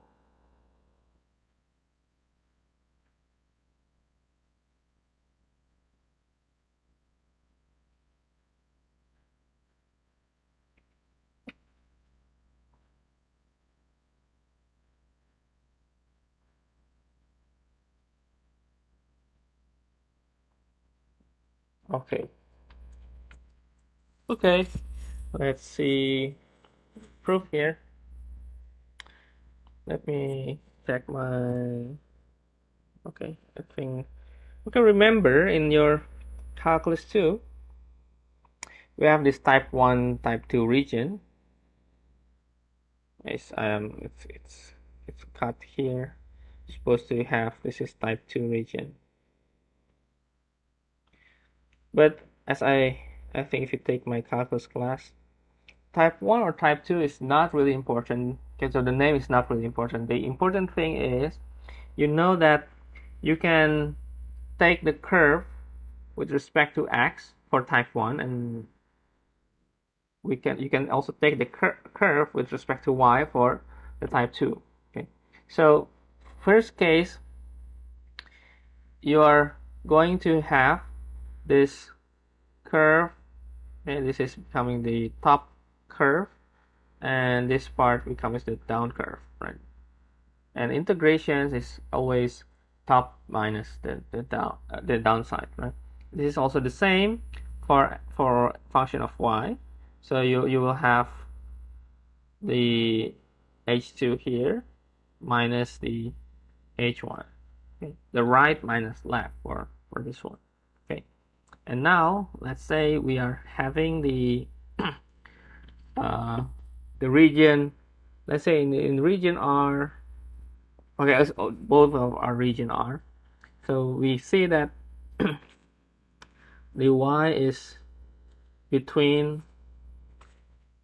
g1 of x and g2 of x for the first case, and a and b will be our interval, and the second part, this will be the interval, and c and d will be the interval for y. Okay.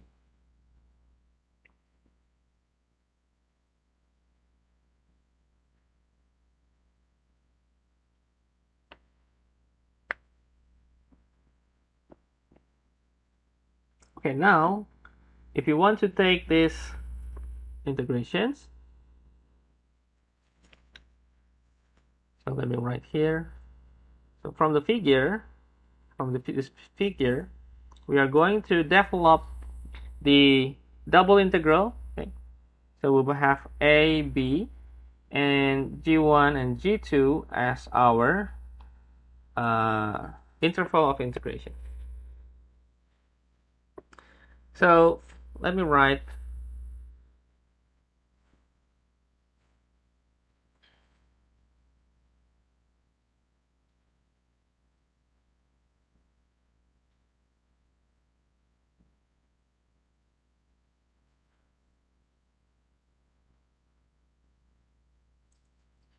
okay.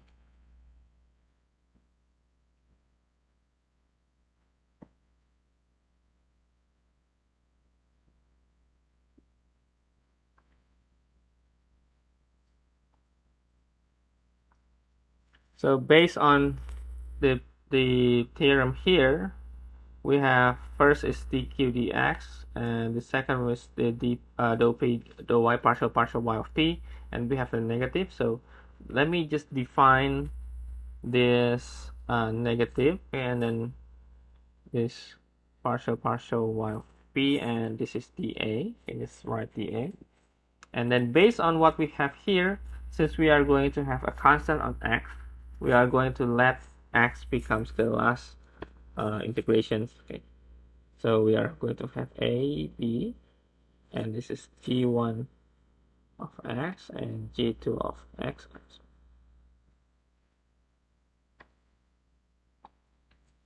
And then this will be partial y of p, and then this is dy dx.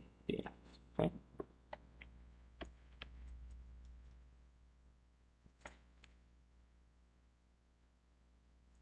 Okay, partial y dy, and then integrate with this interval. This will result in, we just take the the point inside.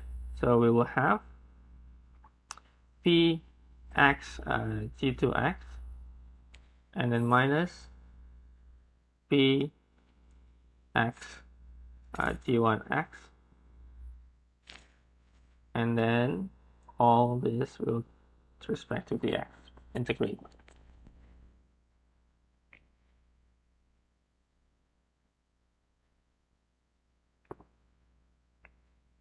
And we can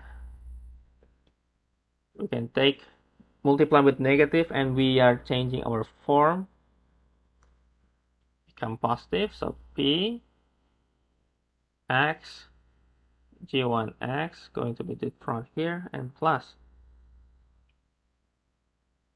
p x g2 of x. Okay. Oh, I forgot to write the x.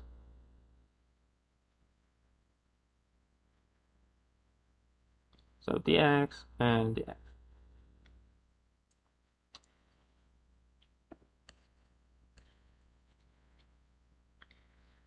And this is practically the closed curve of line integral of p xy dx from a to b, or we could say that this is going to have positive direction.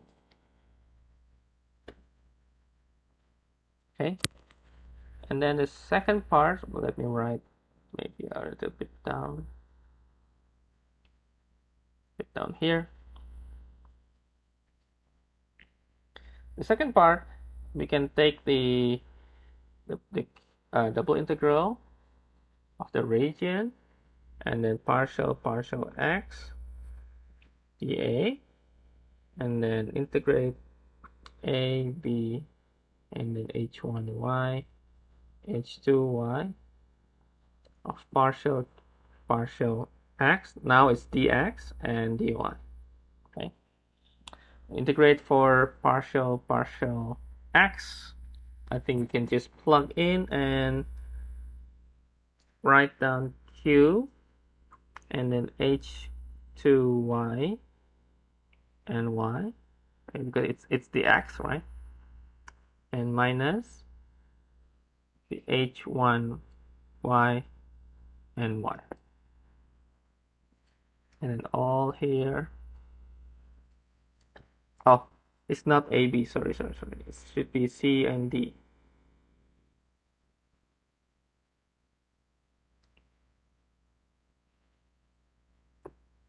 Okay.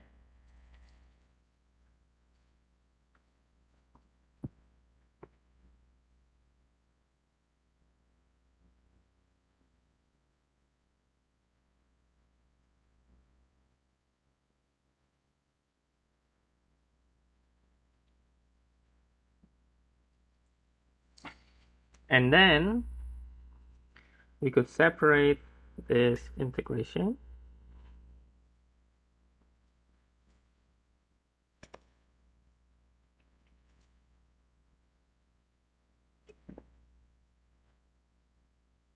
And then I will write this.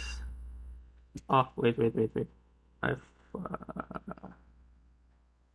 oh yeah, already right. So already changed. A, B. Oh, no. This will be BA. So that's why we are getting the change the signs. Okay. Right. This is from here. Okay. This is also the same. So we are going to change the signs, and this is going to be plus, and change the interval from D to C, and then this will be Q h1y y dy. And then based on the definition, this is practically our line integral, and it's closed curve because it's going back to the original point, which is C.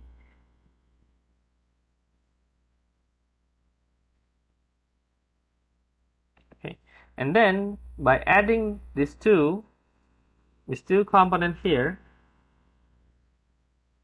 adding these two will result in the theorem itself. Okay,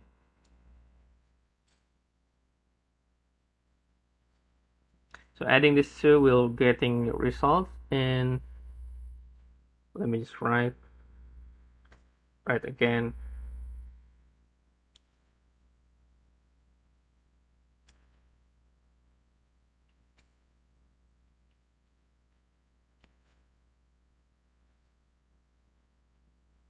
Okay, the green theorems. Okay, I think we could go on and see how we can apply this green theorem. I think that's more important. Okay.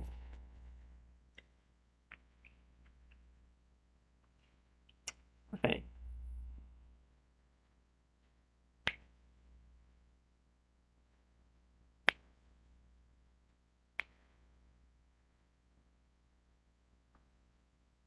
So although from the proof we see that we may have just a simple curve like this, but when you have, for example, you have like curve like this, we can also do the green theorem as long as we can maybe we can take, for example, maybe taking this into a different curve, different region. Okay? Maybe taking into different region like this, and we can define each region easily from the curve. Okay, from the curve, and we can separate becomes for integrations for region, so for double integrals. Okay, for double integrals. That's also one way. Okay. Maybe giving you example that is easy to follow. Okay, easy to follow. Okay. Let's say we are going to evaluate the integral. This is the default is positive, and so whenever you see closed curve, but you're not sure the arrow, you need to assume that it's positive. Okay, positive direction, unless maybe it has some details that it goes negative. Okay? Because sometimes if you write some code in mathematics, sometimes it's just like circle symbols, no arrow, so it means that it's positive direction. Okay?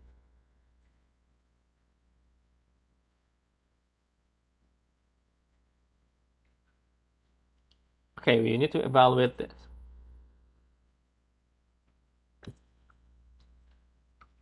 C consists of boundary of region in first quadrant that is bounded by the graph's quadratic function x squared, yx squared, and yx cubed.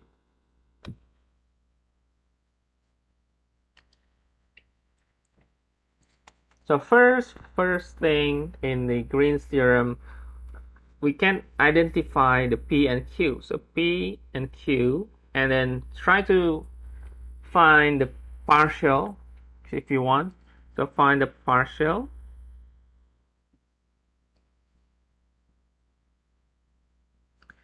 and both of them, partial x for Q, this will be -1. Okay.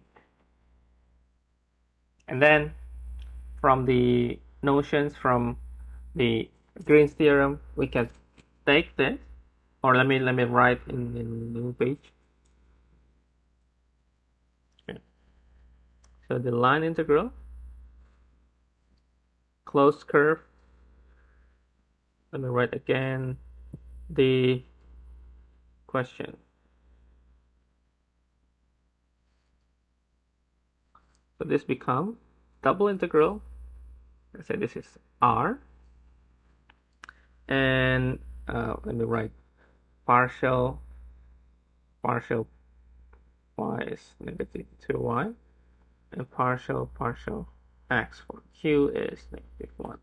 Okay, so this will be -1 minus so plus 2y, and let's say it's dA.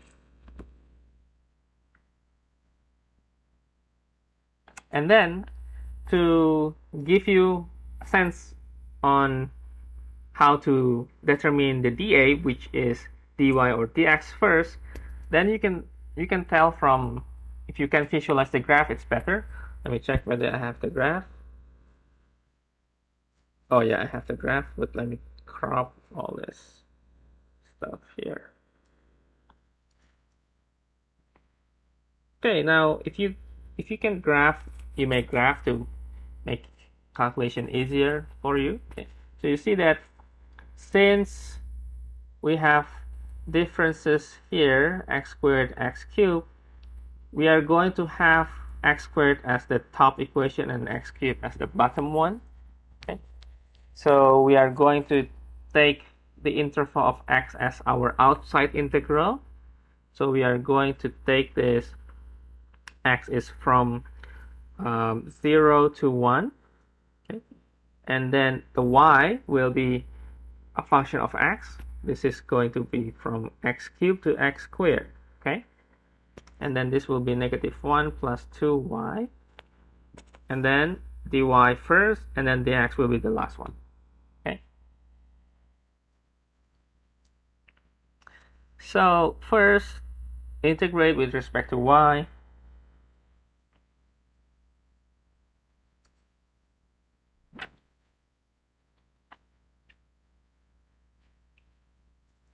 And then we could take this, substitute.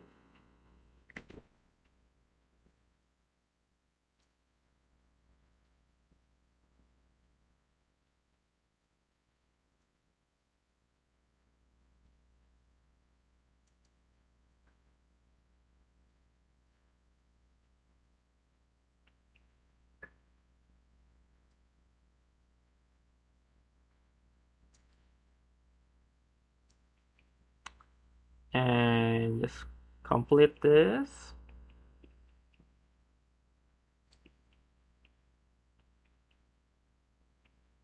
And the x.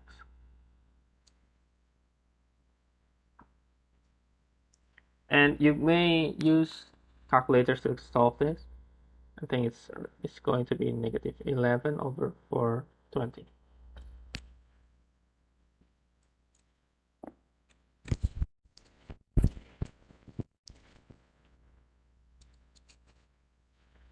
Okay.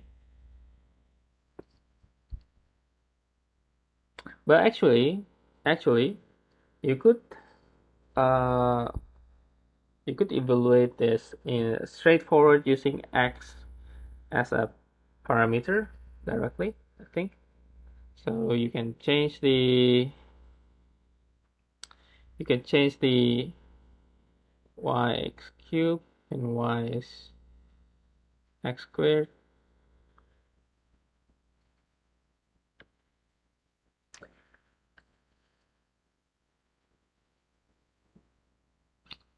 But then nevertheless, you can find the results here.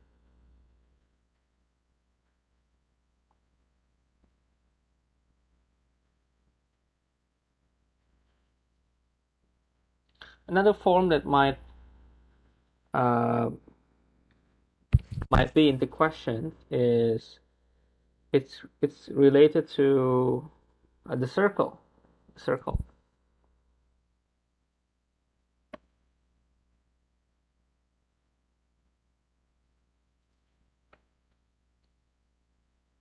So let's say we have the example line integrations.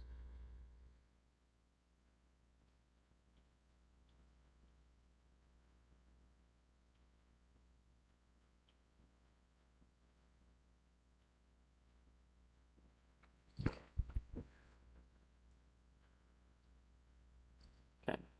And C is the circle.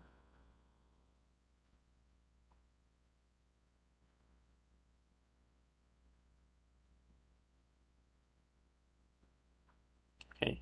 So first identify P, Q, and write down the partial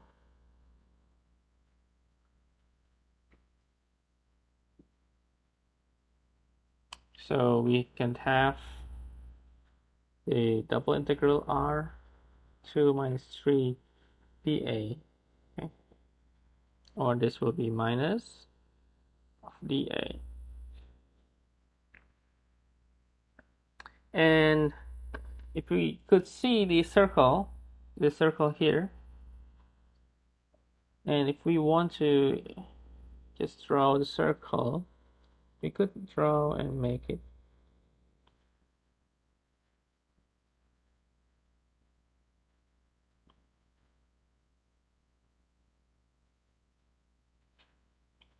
And since we know that this is a circle with radius 2, we know that we can also calculate the area, right? The area is just pi r squared, so it's just 4 pi. And it follows that this will resulting in negative 4 pi. But then again, aside from what we have here, another method that you could do is probably taking the double integral into a polar equations that probably can be used. Okay? If you have another polar curve.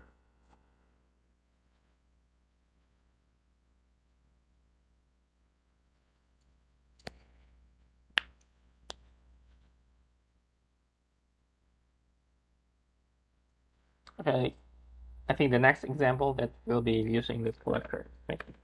This is just a normal circle. Just take the area of circle. I think that's not too difficult.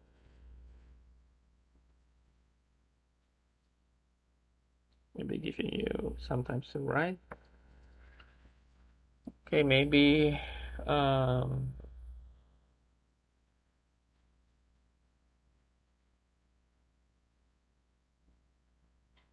yeah, maybe finishing a little bit on the green theorem. So next afternoon we can just review a little bit green theorem and move to surface integral.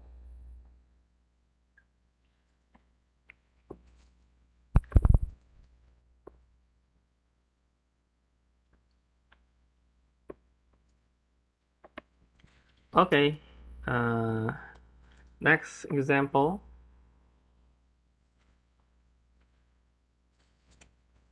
Okay, find the work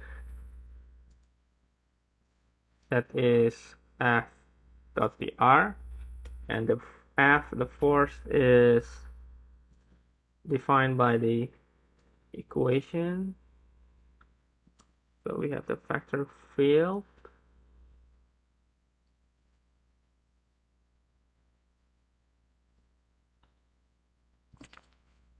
And this closed curve.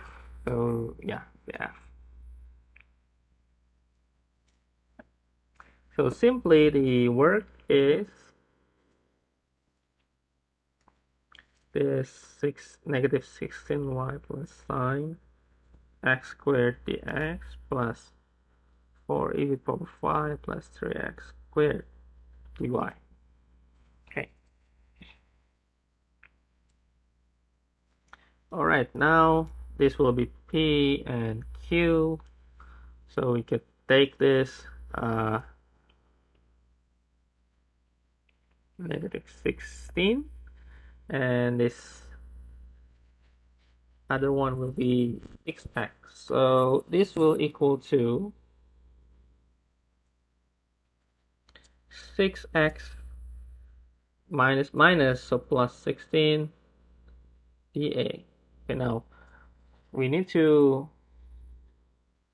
oh, I forgot to mention the curve is practically as can be observed from our graph here. So this is our curve. Okay, so we have y equal x, y equal negative x, and the part of the circle with radius 1, x squared plus y squared equal 1. So we have C1, C2, and C3. Okay. Now the best way to handle this problem Okay, the best way to handle this problem is we know that this is a part of a bigger circle, right? And we can define the circle. Okay, if we define this into, let's say we have some theta, some angle, and this is also some angle, we can define with this radius and angle r and theta. Okay, the r is not changed; it's still radius equal 1, so we can evaluate from 0 to 1. So we can see that this is satisfied, that the r is going to be from 0 to 1, and the theta, what's happened here, is going to be from pi over 4 and 3 over 4 pi, right? That is from the gradient. So this is a tangent, right? Tangent theta is 1. So theta is pi over 4. And the other one is pi over 4 plus 2 over 4, or plus pi over 2, right? So 3 over 4. Okay.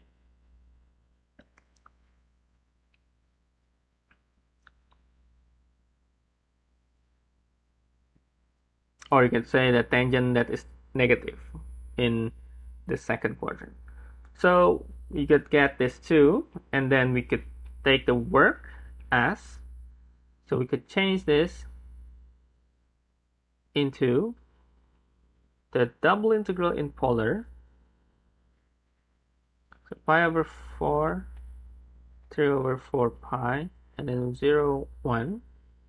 And then the polar, remember the polar is x going to be r cos theta, y going to be r sin theta, but we are just looking at this x. So 6r cos theta plus 16. And then r dr d theta. Okay.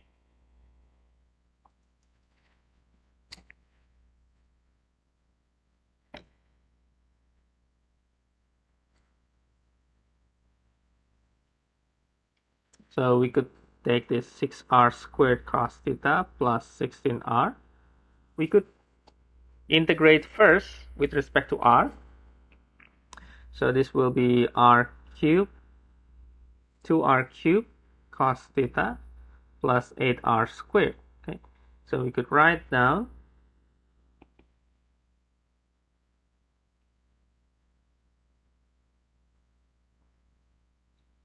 these equations, plug in 0 to 1, and then d theta. So we will have 2 cos theta plus 8, right? And then d theta.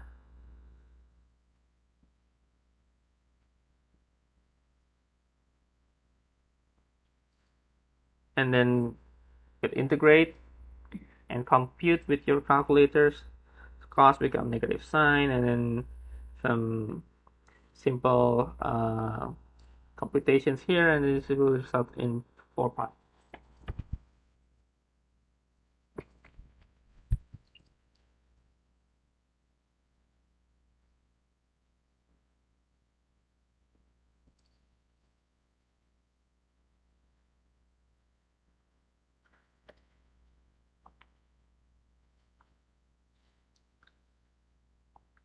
Okay, now, maybe if you want to take some time to see and then write the notes. So if you feel not confident on the double integrals, I'm suggesting you to check, okay, to check your notes. Maybe you have taken before the calculus 2, and maybe the polar coordinates also, how to convert from Cartesian to polar, from the double integral dx dy to r dr d theta. So the most that we have probably just a double integral, Oh, we should have the surface integral. That's also a double integral.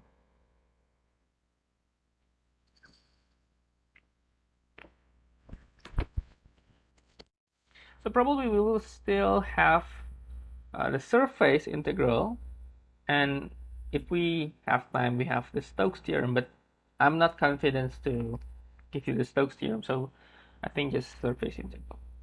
So next afternoon we can go to surface integral.